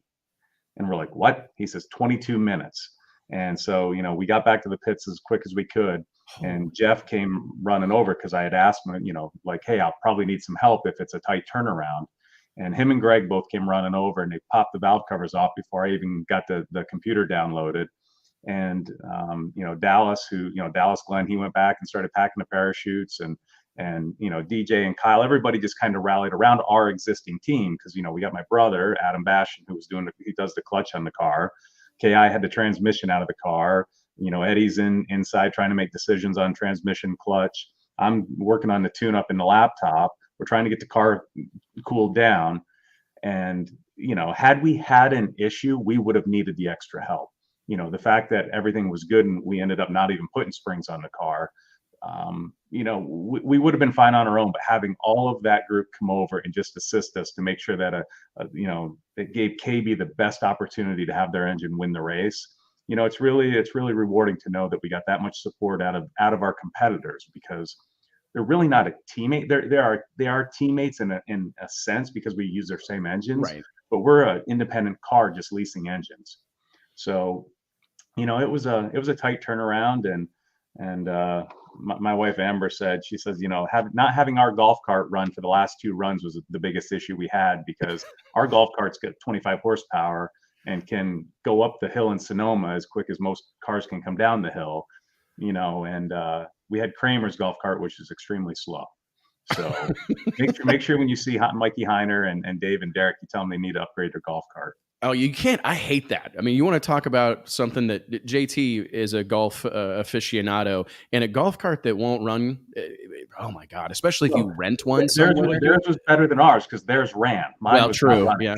Well, you also had problems with your truck not running, and got some help there too. I heard about this. Had to kind of rally the troops and get some outside help just to get to Sonoma. So what's the story there? Well, it's not in Sonoma yet, but it's getting close. It should be there tonight. So when on the way to Denver, our truck started running really rough coming up into Denver. And so the truck driver said, "Hey, you're probably going to need to get this looked at." So I was like, "Okay." Well, my brother Adam has a diesel shop right next to his house where he lives. So he went over and talked to the guy. And he says, "Well, it's probably just an injector." So he grabbed an injector from him. And I don't know if you ought to just pull up an N14 Cummins diesel injector and put a picture of that up on the screen and look at it, because it looks like Marvin the Martian's gun. So here's Adam coming through the Philadelphia airport with this injector. And of course, he texts me, he says, "Well, I got the cops are all over me in security." And my only question was, "Do you still have the injector?" And, not are you arrested, not are you in jail, but do you have the injector? And he says, "Yes, I am not leaving without it." So he brings this injector to Denver. And Friday, instead of working on the car all morning, we're working on the truck. And we eliminated the fact that it was an injector. It was not an injector. So I called up Mr. V. Gaines, and I said, "Hey, my truck's got some issues. Can it come in Monday morning?" He says, "I got you scheduled in 6 a.m. Have it here. I'll have all my guys on it." So he did, and we got it there. And about halfway through the morning, they called me and said, "Listen, this is something that is going to have to go over to the Kenworth dealership. They're a certified Cummins dealer. They've got some scanners that need to be hooked up on it, but you're probably not getting this truck back for a week." And I'm like, "Wait a minute. This is how I'm getting to Sonoma." And they're like, "Nope, this truck's not going to Sonoma. We can promise you that." I said, "Okay." So I asked V for a truck if he had anything I could lease from him. And he's like, "Well, I'll find something." A couple hours goes by. He comes up with a truck. It won't hook up to our trailer because of where the fifth wheel is on most rigs. It's right in between the tandems. Well, on these transporters, the fifth wheel needs to be over top of the rear axle so everything can fit. And so this goes on all day. He doesn't have a truck. We're looking for a truck. We're trying to rent a truck from anybody. Brian Loans has got feelers out to everybody he can. Jim Whiteley's trying to help us find a truck. It's just everybody was helping us. Well, V called me about 8 o'clock at night and said he had a truck in Aspen that was right, that was correct. And he was sending somebody up to get it, and it would be back late that night or early morning. And 8 a.m. Tuesday morning, he even washed it for us, serviced it, washed it, and then backed it underneath our trailer. And Ricky Crocker, who works for the Josh Hart and the R&L guys, he was on his way taking our stuff to Sonoma. Man, what a story. The drag racing community rarely disappoints. Like I tell people all the time that I pinch myself, and obviously there are the odd man out, and there's obviously some troublemakers throughout the storied drag racing career, the drag racing the history books. But man, this is an incredible group of people. I'm glad to hear. V. Gaines, longtime supporter of ours here at Drag Illustrated, always sponsored any race we did and always tried to help us. Wonderful guy. So that's a cool story. How validating was it to be? Aaron Stanfield has looked, the elite team as a whole has looked really good this year. Erica has been absolutely dominant, doing a very good job. Cars run well. In Norwalk, they looked like world beaters, to be honest, right? How validating, and especially Aaron, like I said, has done such a great job behind the wheel. How validating was it to race him of all people in the final and to get the job done? Well, I have as much respect for Aaron Stanfield as anybody out there. I'm very close personal friends with his dad. As a matter of fact, when Eddie was out for a few races during the COVID era, if you notice, my standing crew chief was Greg Stanfield. So it was kind of ironic, Aaron's racing for a different team, and yet his dad's essentially my crew chief. So we go back a long time, our friends and family and the Stanfields. So to race Aaron in the final, I'll do that every week. I would take that every week just because I want to see him succeed, and he's just such a great person. And now, that being said, pull up to the starting line, I'm going to do everything I can to rip his teeth out. We're up there to beat him, and we want to do everything we can. And I think he probably brings out a little bit better driver in me because I know how good he is. And I don't expect him to be 41 on the tree. That was a mistake on his part, which I made that mistake in the first round. Unfortunately, he made it in the final round for himself. But hey, we'll take that luck. We need those rounds to go our way. And you go back to Norwalk where you said how good Erica was, or even Bristol. If you remember, I had to run her second round both races. They were close. They were Norwalk. It was within 100th at the finish line. So I think we have a really good car that can compete. I'm not saying that we're as fast as what they are right now, but after we won the race, I said in my interview on Fox, we're coming. And when I say we're coming, I mean everybody that's got a KB engine in their car. We're coming for that other camp just because they've been so dominant this year. We, even though we're all independent teams over there, we want to get some of those trophies to come this way. Absolutely, man. I mean, otherwise, why be out here, right? Yeah. I mean, we talked about this with Leah, and I love when you can see in the stats a driver up on the wheel. You were 004 in the final. Can you kind of take us through some of your thought process going? Obviously, you just mentioned how good of a driver, natural talent that Aaron Stanfield is. What did you kind of put yourself through mentally in that moment? I mean, did you go up there, change clutch linkage? Did you make any changes to the car to go, hey, I've got to be good. I've got to leave first. So I stay completely, I handle all of the engine on the car, whether it's, tuning of the engine, valve springs on it, lash, chilling, whatever it is, I handle all the engine. Eddie Granacci and Adam Bastian, they handle the clutch and the transmission, along with, Chris is involved with that as well. The clutch linkage, we kind of have a rule in our pits. They don't talk to me about it. I don't talk to them about it. That's cool. They decide what they're going to do and don't tell me. I have no idea what they do in between rounds. They may tighten it up. They may loosen it up. But the more I start thinking about what they've done, or I'm thinking I need to do this, I promise you my lights are going to start with a 2. I need to just go up there and do everything I can and let them adjust the car around how they think I'm driving. I do know after the race, Adam told me that Eddie wanted to move the linkage before the semis, and Adam said, absolutely not. The adrenaline's going to get him. He's going to come to it. And, we went 12 in the semis and then 4 in the finals. And a lot of that's because you're rising to the occasion. Christian, honestly, Christian Quadra, who's really better out there on the tree than him right now? Nobody. Yeah. I don't care what anybody can say. Oh, it's Dallas. Oh, it's Eric. No, it's not. Christian is as good as anybody at letting his clutch out, and he shows it every week. He was 001 red. Had he been 001 green, we go home. So, I knew that he was going to be zeros in front of whatever number it was. And so we were 12, we were good. But I think you go up there and you know who your competitor is, and you have to race that. I want to thank you right here in front of God and the World Wide Web for saying that, because I think it's so cliche for competitors and race car drivers to be like, oh, I've got blinders on, I don't care who's over there. Bullshit. No. I mean, you absolutely care who's over there. And the sport, the media, like, we need you to care, because that's the talking point. That's the story. And it has to matter who's, I mean, if you're a cage fighter, you definitely care who's standing across the cage from you. You know their tendencies, you know what they're good at, what they're bad at, where the opportunities are. And I hate that cliche response of, well, I've got blinders on and I don't care who's in the other lane. And I love when I see a driver willing to acknowledge that, hey, you rose to the occasion. What do you make of the level of competition from the driver's perspective? I mean, you talked about there's a lot of cars that are really fast in pro stock right now, right? Power and performance doesn't seem to be a problem. A lot of the difference making is happening with Matt Hartford's and Christian Quadras, the guys that are stepping up. How exciting is this moment in time where there just seems to be a lot of really good drivers? We may be lacking a few of the what do you call it? Privateer country club style racers that are bouncing in and out Right. because they can afford to do it. We have a whole crop of killers out here right now. Is that exciting for you? It is, and that's why, you know, I laugh and I go back and I know it was really a thorn in some of the Red Cars crews, you know, team members, I guess, in Norwalk when I took my time staging. And let's think about it though. We're going up there to try to win. And you just said we have to race the competitor in the other lane. I know for a fact, if given a choice, I'm probably going to roll into the beams first. I'm gonna, you know, I try to pre-stage first, but typically everybody's faster than me and they get in there quicker.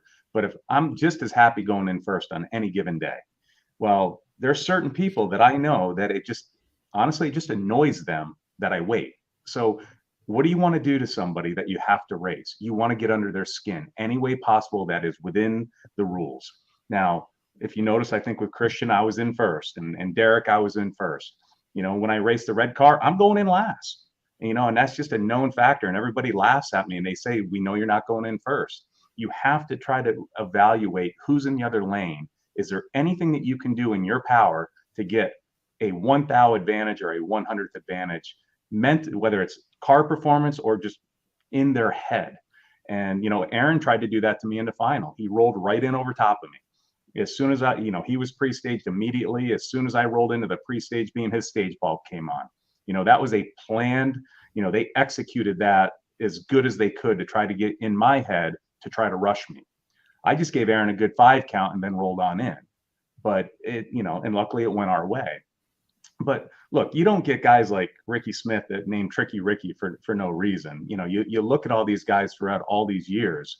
You had to, when people have you covered by 600s or a 10th or 200s, you have to do something to try to win the race. And as a driver, you evaluate who's in the other lane and what can you do to maybe get an advantage. And unfortunately, I guess you're not supposed to say that, and you're not supposed to act that way, and it's not PC, but we're up there to win. So, you know, our team's going to do everything we can. Standing ovation. You're everybody allowed to say that here. Like because, everybody's standing ovation. Like Matt deserves a standing ovation. Like that. I mean, I get goosebumps all the time, but I have like perpetual chills because thank you, Matt. And I don't understand the sensitivity that exists there. That's drag racing. I mean, that's what it's always been. If you're under or behind the 8 ball, you've got to do something. You got to make it more of a driver's race. That's all I see happening. And it's like, we're not allowed. That's taboo now. Everyone's supposed to go in and turn the bulbs on as soon as possible. And it's like fighting words, right? I mean, it's unbelievable from the top, you know, from Top Fuel on down. It's like, and this is, I've talked to television producers. There's been like a gazillion drag racing TV shows that I've tried to pitch to different producers. And they almost all tell me the same thing. Like, this is a group of people that's like too squeaky clean. Everybody wants to be best friends with everybody. Everybody wants to barbecue. And like, we can't make compelling television if all you guys keep hugging all the time, you know? And it's like, and I get it. And I want to get along with everybody too. I'm as guilty as anyone, but man, you're there to win. You're a professional athlete. Your job as a race car driver. We need to see you do whatever it takes. Like if you would have lobbed a burrito at Erica, I'd be cool with it. You know what I mean? Like, hey man, got to do something. She's got the field covered. It almost came to that. Good. Yeah, have you seen Anchorman? That's like one of my favorite scenes in any movie when he throws the burrito out. But hey, I mean, don't you think, Mike? I mean, your dad, Charles Carpenter, a pro mod legend. It's well known, and I'm not trying to like get a whole shitstorm started here, Mike, but Charles likes to stage last. Oh yeah, and we got into some fights about that with other racers and teams, and it was a deal. But man, it's just, you have to know that going in and use it against him. And we saw people do that, and I'm sure that if once you learn the tendencies of another person, that's what you're going to try to do. And that is a huge part of drag racing, just like racing on the mountain versus racing in Sonoma versus all the different challenges that are presented. You have to be able to kind of run that gauntlet to be a champion and not just race in perfect conditions where everyone stages quickly and there are no games and there are no issues. That, to me, that's testing. That's not racing. Right. I mean, and it's, if we're going to, we can't in one breath complain that, man, I wish there were more fans here. Man, I wish we got better television ratings. Oh, I wish we had more sponsors, but then do none of the things that are required to create the excitement that will do those things, that will generate fan interest, will generate sponsor interest. I mean, it's very tough, and I hate the way we've gotten so stale with that, because I want to see more gamesmanship, Matt. And I really appreciate you being so candid with this, because we've seen it for weeks in a row. There was a scuffle, not a scuffle, whatever, between what was it, the Napa team and Cruz Pedregon's team and Funny Car in Norwalk. And it's like, guys, what do you expect them to do? Right. Like, they're trying to win. If they know they're covered up performance-wise, got to do something, right? I mean, I just don't understand and again, I say this a lot, but it's my job to teach my kids right and wrong, not yours. Like, this isn't the place for sportsmanship. You know what I mean? Like, be a gracious winner, be a gracious loser. But, absolutely. But like, you know what, man? Go up there and try to win. I mean, I want you to do that. That's what the world needs you to do, is go up there and try to win. Do whatever you can to win. But people take it so personally, like, oh, Matt's a bad sport. What? That's not what determines good sportsmanship and bad sportsmanship. Sorry. Well, Saturday afternoon, we're up there getting ready for Q4. And I guess it would have been right after Q3 when Erica ran. She was still qualified third, or she was qualified 14th, and I was qualified third at the time. She had ran and stayed there. And so I walked over, and Chase and the rest of their crew were getting on the golf cart. And I looked in, and obviously I get along really good with Chase. And I walked over to him. I said, hey, man. He goes, what? And I said, when you get back to the pits, go back and tell them to figure their shit out. And he goes, well, what do you mean by that? I said, because right now I have to race you first round, and I don't want to have an argument first round. So, let's go get your shit figured out and move up the ladder a little bit. And he started laughing, and, but it was like, because I knew what was going to happen.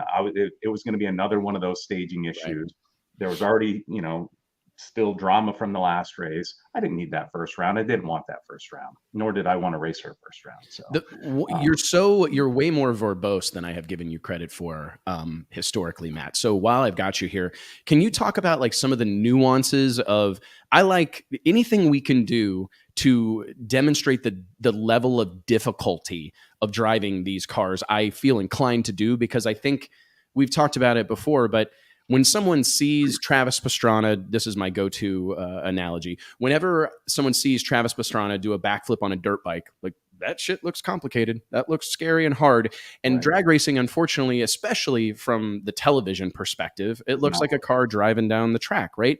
Right. Denver, the gear rate, how aggressive you guys have to get with gear ratios. Not too long ago, there was, a world of pro mod drivers. I'm going to get some people mad at me here that like, we have to have automatic shifters because it is physically impossible to change, to go pull second gear in less than 1 second. That is, every driver that was on the qualifying sheet in Denver had to do exactly that. Can you take us through some of the complications of racing at Denver and pulling second gear in what, 8, 9 tenths of a second? Yeah, I mean, you're definitely that light's on, well before 0.8, and you're out of first gear and within 0.8 seconds, like you said. But the 2-3 comes just as quick. So if when cars were making a single at Denver, you can hear it. Everybody's wearing out the chip in a 1-2 and a 2-3, and that typically happens the first couple qualifying sessions. But I'll tell you what, you need to go up there and you need to be ready. And you're either gonna, if you pull it out of gear 300 early, you're losing 200s. If you put it up on the chip, you're losing 100.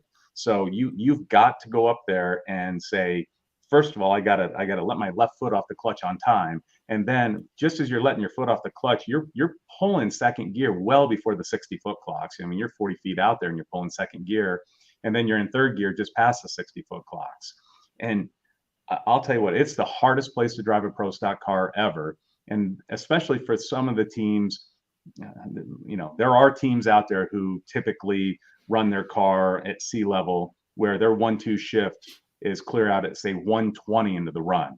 And then there's teams that are typically 0.9 to 1 second into the run.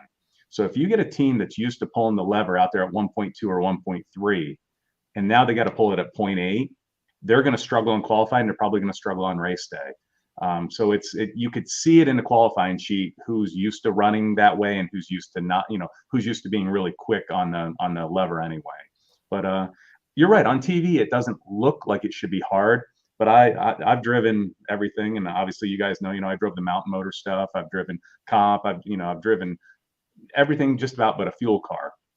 And I've never actually been in a pro mod car, nor do I want to. I've never been quicker in the 620s, but I don't know. I think a pro stock car has got to be the hardest car to drive of any of the different classes.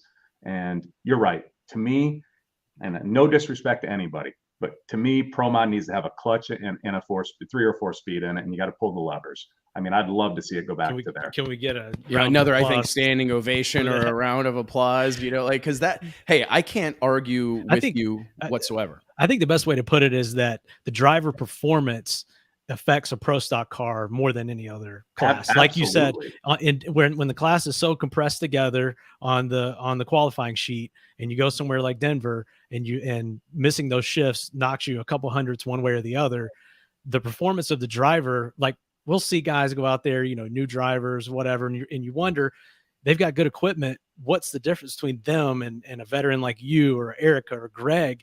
And it's hitting those shifts and driving that car and all the little nuances to it. And I think that, yeah, it's hard to translate that to TV, but that is really what sets pro stock apart. Just doing a burnout and not destroying the clutch. Right. People think, oh, a burnout's a burnout. And you watch some of these other classes, you know, they just roll into the throttle and, you know, it's an automatic and they roll through the water. It's, you know, it's fun to do a burnout in those. Pro stock, let me tell you, if it starts to grab the tire and it sucks the clutch out of the car and you don't get the clutch pushed back in and get off the throttle, first of all, you're going to do one of two things. You're going to rip the clutch out of the car and your run's over anyway. Yeah, you'll make the run, but you're going to be slow.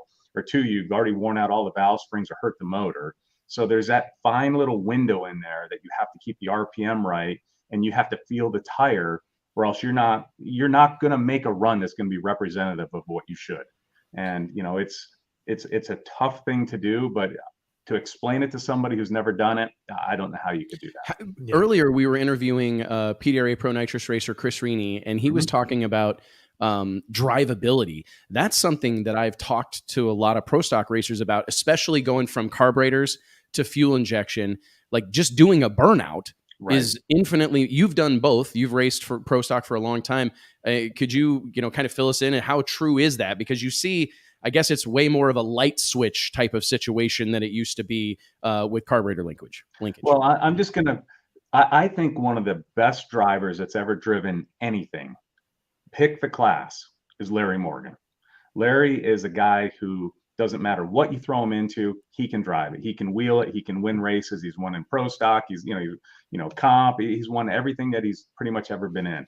And I use this as the example. 2018, 19, 20, I don't know. One of those years when we were in fuel injection, we'd only been in fuel injection for a couple of years, so maybe 18. Larry comes and somebody asks him to drive their pro stock car at Indy. And of course, Larry being my buddy, I decide, hey, I'm going to walk up there. He's first car out and qualified Q1. I walk up there. Larry couldn't do a burnout. Now, just when I say he couldn't do a burnout, he stalled the car, I think, twice trying to do the burnout. Larry can drive anything. He had never driven an EFI car.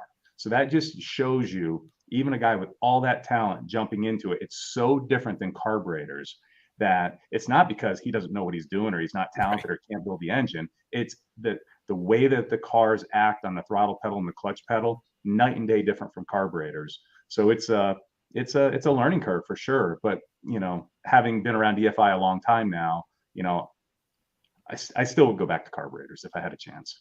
I don't know that I've talked to anybody that doesn't say the same thing, at least when it comes to pro stock. Last thing, Matt, and again, I just want to thank you for your time and your candor. This has been really enjoyable. I'm curious, what do you make of, we talked about this via text yesterday, I think it was, but what do you make of just pro stock as a whole right now? We've seen the class really enjoy a resurgence. A lot of people point to the reduction in races going from 22 events to 18.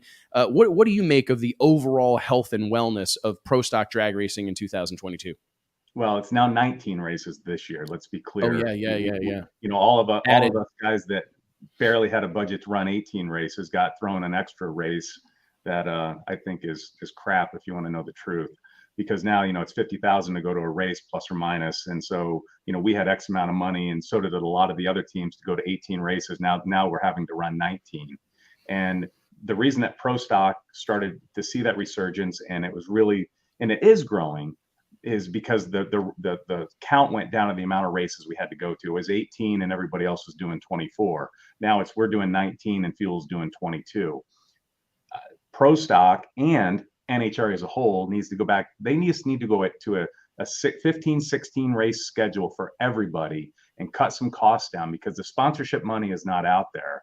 And for these classes to survive, and you pick the class, whether it's Fuel, whether it's Pro Stock, find a pro mod guy that wants to run 19 events all over the country and see if you're going to get 16 cars there. It's not going to happen. So NHRA really needs to take a hard look at what they're going to do moving forward. They need to get the race count down, or make the purse money big enough to where it makes sense to go. And that's it's really it would help our class. It would help every class. And if you want to see, right now Pro Stock's the strongest class, but we only had 15 cars in Denver. It's a little scary. I think we're only going to have 16 cars in Sonoma, and probably back to 15 in Seattle. That's the least amount of cars we've had in 3 years. It is a little bit scary, and I think you're right. And we've had this discussion right here on the show that there's really two options: do less races or pay these guys more. And it's weird that is such a struggle for people to wrap their head around, because I feel like there's money there. I really do. I mean, I'm going to be in trouble for this, but like, I think that there are resources, and there's no show without these trucks, and it extends beyond the racetrack. Like, you need the pits full of all these trucks and trailers. You need all this spectacle, the rolling circus or whatever, as John Force calls it. Like, you need all that spectacle from the pits to the racetrack and everywhere in between. And man, the quickest way to fix this problem is pay these guys. Pay these guys. Okay, let's look at Epping. I had 4 rooms in Epping. I stayed at a Hampton Inn Thursday through Sunday. So yeah, this is not a fancy hotel. Yeah, we're in Epping, New Hampshire. 4 rooms, 3 nights. My hotel bill was $4,800 for my hotel. I lost first round. My check from NHRA was $3,860. Do the math. Yeah. I just really struggle. I think the problem comes in because NHRA makes their money. If they could have 50 events and pull it off, they would. The more people they put through gates and more tracks, that's how they make the bulk of their money. But then it doesn't translate to the teams. That takes money from the teams. Money. Yeah, we want them to make money. But I want them to be able to pay their employees as much as they can, have the nicest facilities, have the best equipment, have all the safety we need. I want NHRA to make money. But if they're going to expect all the racers, especially people like me who do not need to do this, this is not my job. I am what Matt Smith calls a hobby racer, and he is correct. That is what I am by the terminology of my day job is not racing. And so if they're going to expect to get all these people to come out and continue racing long term, we either have to make it to where the amount of money we can bring in from sponsors can help suffice, because if we can get the money from sponsors and not get it from the purse, okay, that's this. Either way works, purse or sponsors. But to get sponsors for 19 events for a Pro Stock car, and I got to give NHRA a ton of credit. Their TV show for Denver, they did a great job. It was great. They listened, I think, and they are really trying to elevate Pro Stock within the TV show. So hats off to the Fox guys and NHRA. They did a fantastic job. 2 years ago, Mike Heiner said that he said that the jet dryers on the track, and he timed it. The jet dryers and the 4-wheelers on the track had more minutes on TV than Pro Stock did. I believe it. A couple of the races, he timed them each. I believe it 100%, man. I mean, and you couldn't be more valid. Like, the value proposition, the model has to change. And we can go down the goals aren't aligned. The goals and the way NHRA makes money is not the same goal, and the way the teams can make money. Well, not even make money, but just survive. And the two have to come together. And we've talked about how Pro Stock is kind of like a mini union within the pro ranks, and sort of are able to throw their weight together and say, we want to go to we want to go to Bristol, not 4 wide in Charlotte. Right. And we want to do whatever various things that they're able to do collectively as a group. Whereas I don't think the Nitro contingent or some of these other classes have that sort of unity where they band together to help bring these changes to NHRA or bring them to the table for them to take a look at. And I just think that, like you said, at some point, the two sides have to come together and figure out where they can give and take to make it work for both entities. And honestly, I've had hours of conversations with Glenn Cromwell and Josh and Ned. Let me tell you, they understand. It's not like they're doing this to make our lives hard. They're also trying to run their business, and they have the same look. Diesel fuel for them costs the same as it costs for us. Flights for them, hotels. They see all the issues that the teams have. And I got to give them credit. They came out with the first 4 races. They're starting in Gainesville. I was it's blown almost away. a month later. That saves everybody some time and money. A lot of people are working, so they can start the season a little bit later, starting in Gainesville and coming west. That's from Gainesville to Phoenix is probably $2,000 worth of fuel. So if you have to go back and forth versus just going, before, how it was, back forth. That change makes a ton of sense. That was making a racer centric decision like that. It made me proud because like the NHRA, it doesn't take, because sometimes I feel like they've kind of like died this death by 1,000 cuts, just like, whether it's an across the board, like they make this change, or then they run the pro mods at 9 a.m. on Sunday or whatever, and it's been one thing, but to see them make a truly racer centric decision, it felt good because it's like, okay, I think these guys do get it. And we talk about this internally a lot. You can't turn a massive cruise ship like that. You can turn a speedboat on a dime. You can't turn an ocean liner on a dime. So they've got, it's going to take time. And I hope that that's a positive indication. I believe it is. But I do feel that we have to, I don't want to, we're fans. We want nothing more in the world than the NHRA to print money and be massively successful, because that's beneficial for all of us. A high tide lifts all boats. But there has to be, like Mike's saying, the goals have to align. They have to meet somewhere. We got to all be swimming in the same direction. And if we can create a scenario where a business owner such as you can at least, if we can at least curb, stop the bleeding. You know what I mean? I don't think Matt Hartford expects to make $1 gazillion drag racing. I just don't want to continue to lose money like that. Right. Especially at this level, when by all accounts, it's not unusual to hear about a sellout crowd. It's not unusual to hear about a new sponsor. I know that they're fighting a multitude of battles, but man, I believe strongly that the product is freaking good right now. It is. And car culture is alive and well. We got the big 3 auto manufacturers making 700-800 horsepower trucks. Street outlaws, no prep kings. Every time I blink, there's another drag racing show or car culture show. This should be high times. This should be high times for drag racing. And they're working on it for sure. I know both Brad and Jeff in advertising for NHRA. They brought potential sponsors by our pits and brought them in. We showed them around, and just the inside workings of what the haulers are and how the cars look. We want to do anything we can to help promote NHRA and make it a better place. And because honestly, what we need people to want to build new cars to come race pro stock.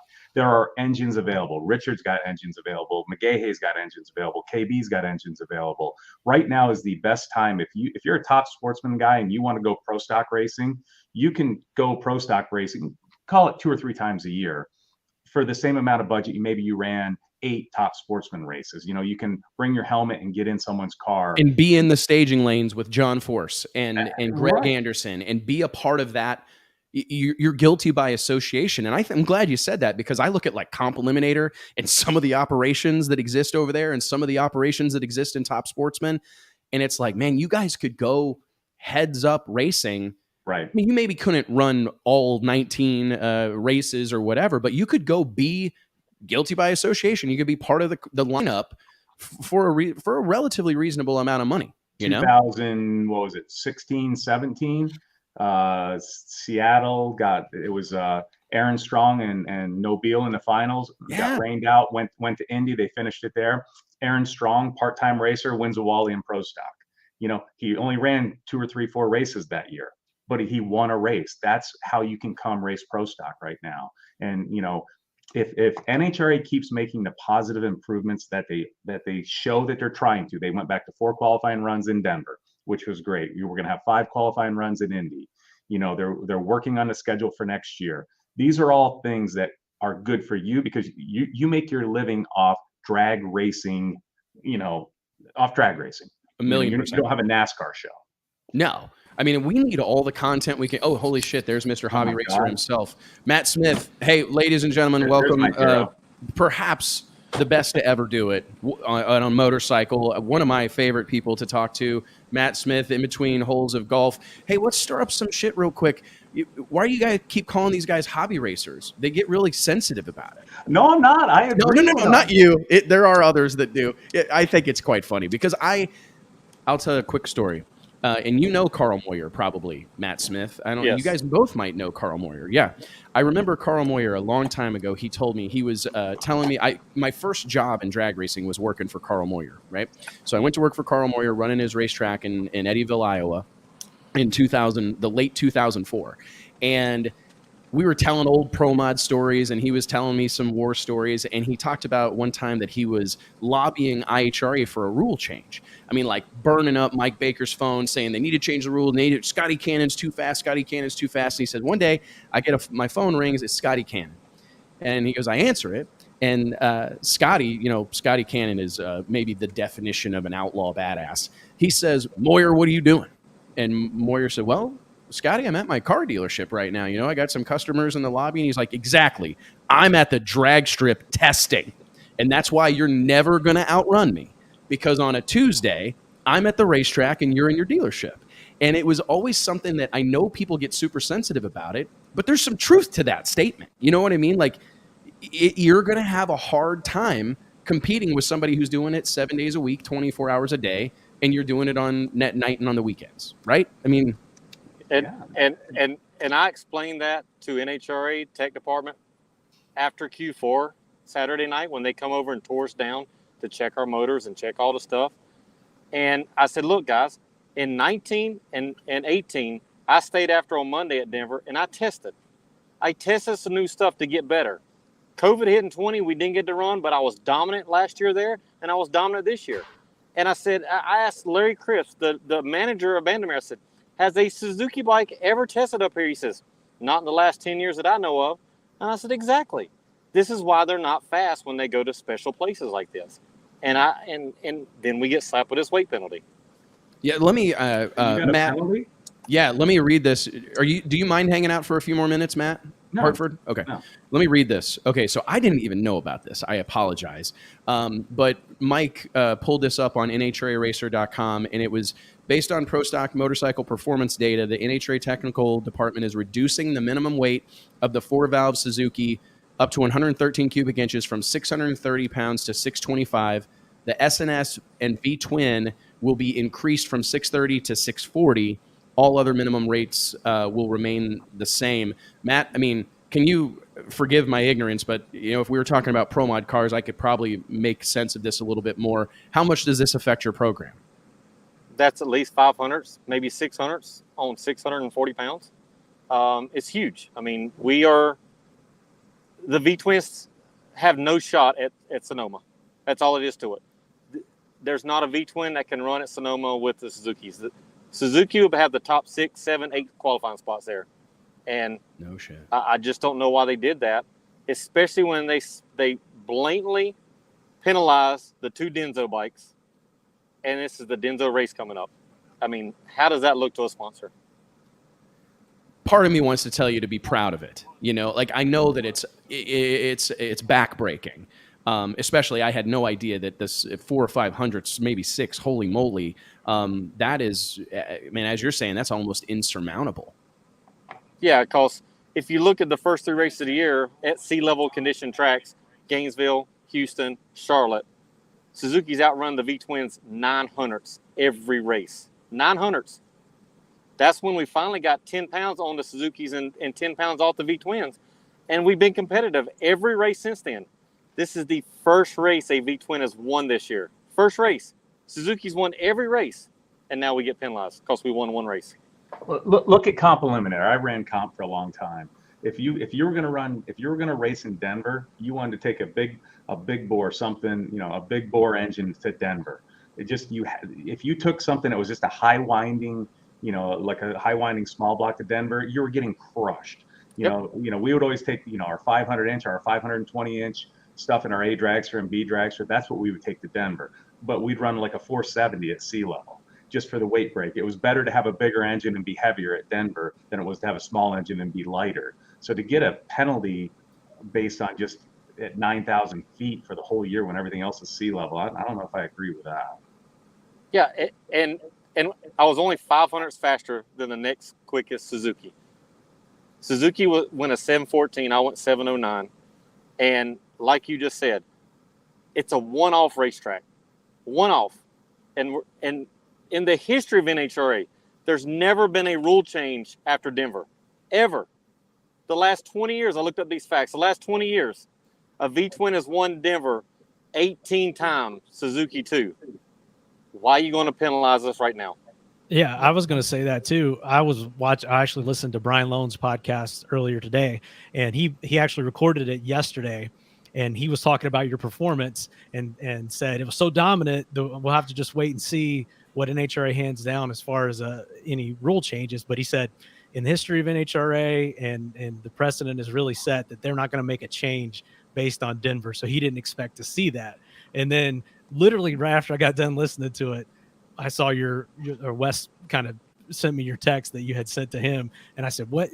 They actually did a rule change based on Denver alone. And as you're saying, I don't think that is a knee-jerk reaction if we've ever seen one. But I also think that NHRA's tech department as a whole they've got a hair trigger right now, because we saw that with Pro Mod where they made a rule change and then went back and made an additional rule change 2 weeks later, and that's got the Pro Mod contingent upset. So I think right now, maybe my takeaway from it is that the NHRA tech department is on red alert.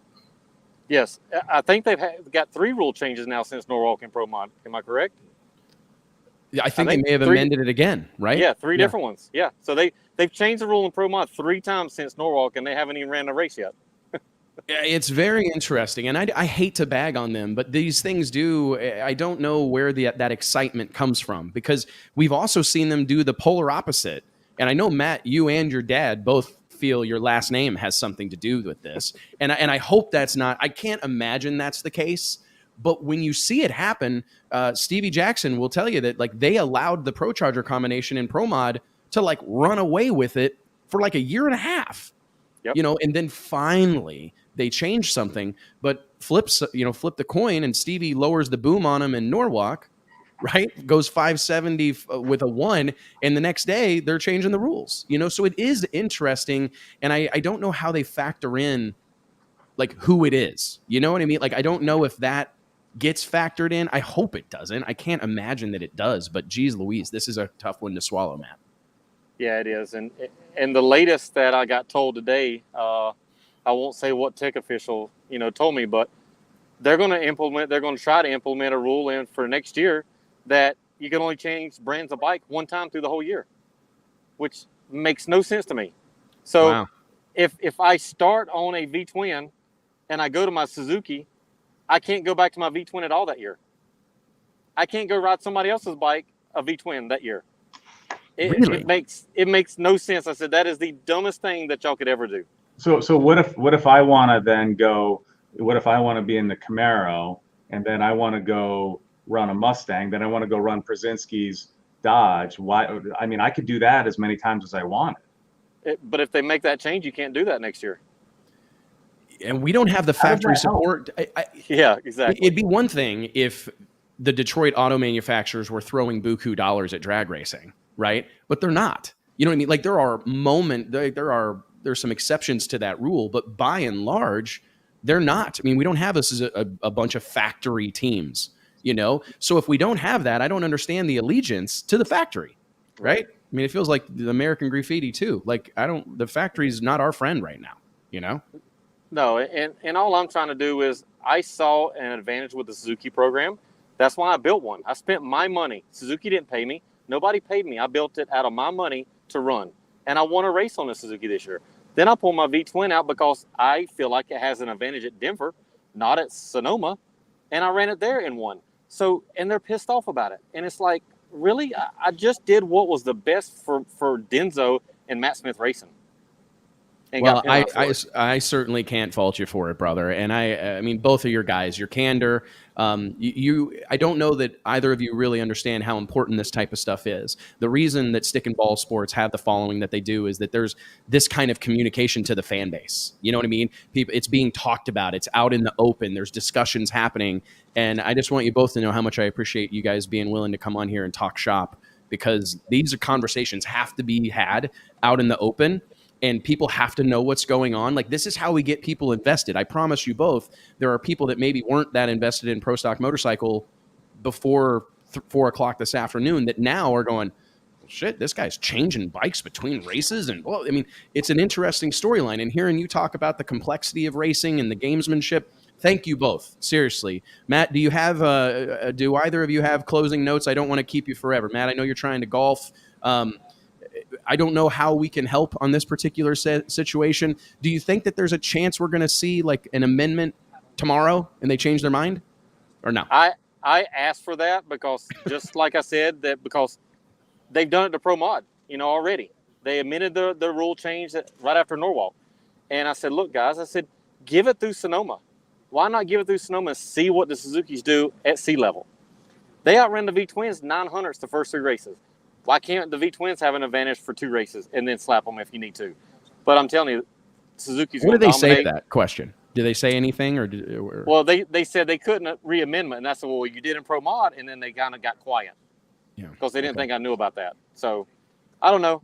I don't think nothing will be done. I wish they would do the right thing and do that, especially being it's our sponsors race. It just puts a black guy on their deal because they're spending a lot of money out there too. And they feel like they got targeted here at their home track. Well, I hate to hear it, Matt. I mean, congratulations on the win, dude. There's a whole lot of things for you and your team and your wife, Angie, and Lisa, and everybody at Denzo to be celebrating. I hope you're able to focus on that, and I hope, how cool would it be to see you go out and lower the boom on them in Sonoma. So focus on that, man, and we'll talk soon. Keep me posted if you hear anything, and get back to swinging the clubs, brother. Okay, thank you, and good job, Matt, at Denver. You too, buddy. Thanks, Matt. Oh, Matt Hartford, I'm going to let you go, brother. Thank you so much. I want to, last thing, how much Total Seal? I mean, it's fairly well documented that you bought the company. I think this is a huge move in our industry. It's great to see racers at the helm of companies, right? I mean, we see all these conglomerates and all these buy-ups and roll-ups happening, and it's great to see a company that still has maintained its racer DNA. So thank you for that, man. And I appreciate it. What's next, man? I mean, I guess when do you head out? You head out to Sonoma tomorrow? Yeah, the truck and trailer should be getting in there late tonight. Okay. So I'm going to fly in tomorrow, get in just after lunch. If you're roaming around, you'll see I'll be the guy setting up the awning out there tomorrow. And once we get the awning up, I'll be getting the car out. Got a lot to do. The Total Seal car is going to get transformed into the Rottler car for the next 2 races. And, obviously total new wrap and everything. Yeah, just the sides of the car. Okay, cool. Yeah. So they'll say Rottler on the side of the car. And then after, hopefully after we win Sonoma, we have a big open house that we're going to be at Rottler up in Kent, which is in between, right close to the racetrack. Okay. And so Wednesday from 10 to 2, anybody who's out there who wants to come see up close of a Pro Stock car and tour Rottler, we're going to have my truck and trailer there with the car. And actually, we're going to roll Greg Anderson's truck and trailer in there and get his car out as well. So we'll have a couple cars. And then roll into Seattle, and we have Tech Talks on Friday and Saturday. Lake Speed will be there, along with Ed Keebler, talking about just everything to do with ring seal, from honing to pistons to rings to oils. So two different times on Friday and Saturday.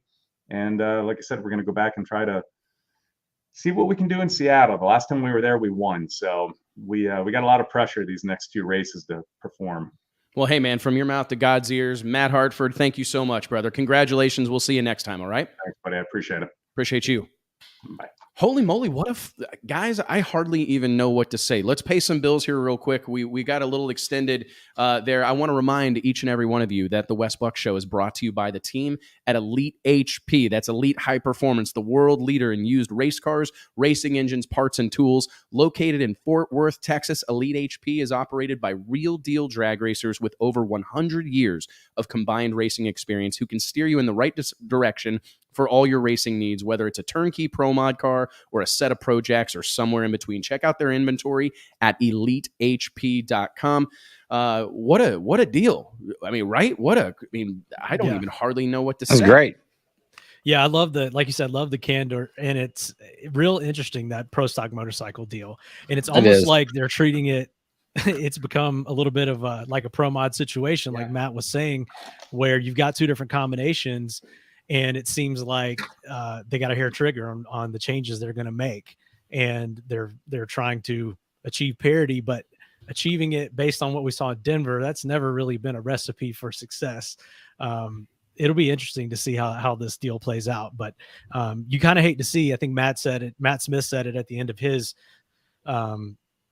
segment there, that it seems like one combination can't have let the V twins have a race or two.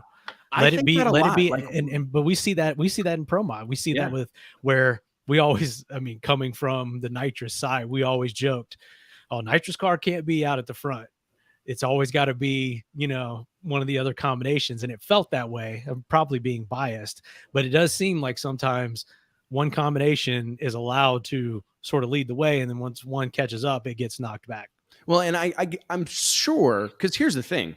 I don't know that there's anybody in the NHRA technical department that I'm not personally a big fan of. You know what I mean? Like, I think there's a lot of great people there. No, none of this is a personal attack. But I do wonder because I'm sure they feel valid in this decision, or they wouldn't have made it, right? I mean, and it's tough because I think that we almost owe it to them to like try to get their perspective on. Do you think it was because of how much Matt dominated and the fact that he was like resetting the track speed record in 100-degree weather in the middle of the day on eliminations? Like, that was like a real demonstration. Was there a rule change made after Karen Stouffer like stomped on the throats of the whole field in Gainesville? Right? Yeah. I mean, she had like the field covered. I mean, I'm gonna have to go look. It was nasty. I mean, let me go back, pull up. I think your sample size just needs to be a bit bigger, right? I mean, to make this change off of just Denver, right? You want. I mean, if this would happen 2-3 races in a row, then I guess I can. Then you go. You know what? We probably it's out of control. We got to reel it back. And we saw this a little bit with, well, maybe not a little bit, depending who you ask. When Harley was the official, sponsor of the class and brought all the factory support in or whatever, there was always kind of the complaint that the rule changes favored them. But now that that's gone, really, and Suzuki is maybe the most recognizable factory as far as sponsoring the class. I know when the NHRA broadcast is on, the Suzuki logo is up there in the corner. You hate to think it, but does something like that play into it? Wes, Angie Smith said that Karen went 66 and she was 72. Yeah, I was going to say, I thought that, Angie was second. I was trying to find it, but I can't. There it is. She's 66 and 72. Okay. I'm just saying that, like, finals too. Yeah. Well, in this kind of disparity, it happens sometimes, right? And I think Karen, they hit it, right? They hit it that weekend, but it's very, very, very difficult to kind of quantify some of these decisions that get made. And then the fact impossible job. Well, and Matt may be the only person, correct me if I'm wrong, or the Denso team that are carrying around two different combinations of bikes in their trailer, a la Ricky Smith, who threatened and I believe did for a time period roll around with a nitrous and a turbo car in his trailer. And you can't fault the Smiths for how competitive they are and the fact that they're willing to do that and have these two combinations, or threaten to use whatever combination they feel has the rule advantage at that time. But it certainly does kind of harken back to that, the change as far as not being able to switch more than once during a season. That's pretty ridiculous. The Brooders back in X275, oh yeah. And I know that actually pretty cool though. I agree, T. Like, and that's the thing is, I honestly feel like we're kind of staring down the barrel of a situation with someone like Stevie Jackson. I mean, I don't think there's any telling. That guy may show up with a turbo car. He may show up with a nitrous car. I mean, I'm just saying that, and obviously that's not ideal because it just escalates the expense beyond where it's at. But we got to be careful because these guys, I mean, this is a community of people that will go to great lengths to win or to have a competitive advantage. And I wouldn't at all be surprised to see a guy, especially in classes like Pro Mod, in Pro Stock Motorcycle now, where, I mean, Matt's proven that this is probably a successful approach. And especially if you're not sponsored by Suzuki or you're not sponsored by Harley Davidson or whatever, I mean, I think you're free to use whatever tool suits the job. I agree completely. You know, it's kind of another one of those things. Hey, they were switching back what it is, you know. They were switching bats in the home run derby the other night. You know. Oh no shit! Really? That's cool. I mean, you can switch bats, and So I mean, hey man, but that's your tool, right? That's your tool to win it, right?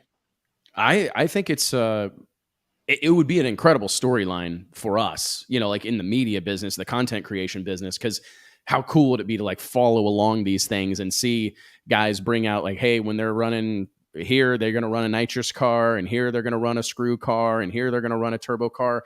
Like, because I think given the opportunity, think back to last year. Yeah, that's the dream. Like, think back to last year at when the NHRA sent the Pro Mod teams out to Denver. I mean, despite torque converter issues and getting them to come up on the two-step, get them to spool, everybody would prefer a turbo car on Thunder Mountain, right? Sure. You know, I mean, so I don't know. Maybe it's interesting. And you also see guys like Justin Swanstrom, like big swing here to No Prep Kings competition.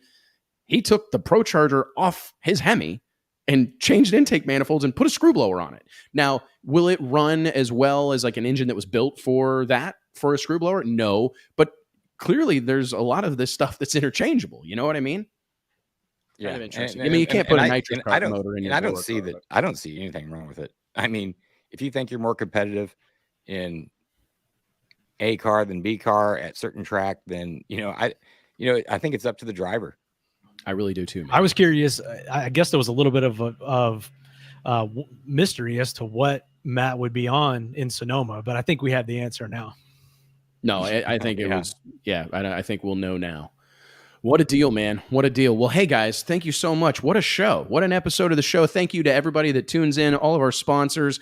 Again, I want to remind you guys that we wouldn't have this show if it wasn't for Stroud Safety, if it wasn't for Redline Synthetic Oils, if it wasn't for Flow Racing, if it wasn't for Elite HP. So shout out to all those guys, all those companies, those respective teams for their support of what we're trying to do here for the sport of drag racing. I really do feel we're doing like the Lord's work, man. We got to keep the conversation going through the week. It's easy to be excited about drag racing when you're there, right? Or when the finals are running on Sunday afternoon, but it's a little more difficult Monday, Tuesday, Wednesday, Thursday, Friday. And that's where we come in. So thank you guys all. Mike, JT, thank you guys for being a part of this deal, dude. This is maybe one of my favorite shows. And somehow I didn't sweat through my shirt. You say that a lot, though. Yeah, every show. No, I don't. Do I? Yeah. You guys talk a lot of trash about it. It's like when I'm at a new buffet or a new bar. Yeah. Yeah, a new buffet. Anytime I take JT somewhere to eat, this might be the best thing I've ever eaten. It's like, dude, we're at a Waffle House in Valdosta, Georgia. This is not the best food you've ever had. Oh my God, dude. Maybe I'm just hungry. It's all about the situation. Context matters. I say it all the time. If you've been at a race with Wes all day, you are hungry. You are starving. You have not eaten, and it's 11 p.m. Yeah, sorry about that. I apologize. All right, guys. Hey, thank you all so much. Appreciate the time. We will see you next Wednesday, 2 p.m. Central Standard Time. I'm going to throw a little teaser out there.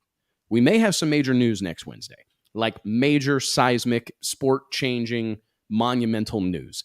So stay tuned. Make sure you tune in. If you don't follow Drag Illustrated on social media, make sure you click that like button, click the subscribe button if you're watching along on YouTube. If you're listening along on iTunes or Spotify or Google Play, thanks for being here. Leave a review. It takes 10 seconds to give us a 5-star review and say a couple of words about the show. We appreciate it very much. You'd be surprised how much of a difference it makes. Guys, I will see you a little later. Let's call it a day. Thanks, everybody.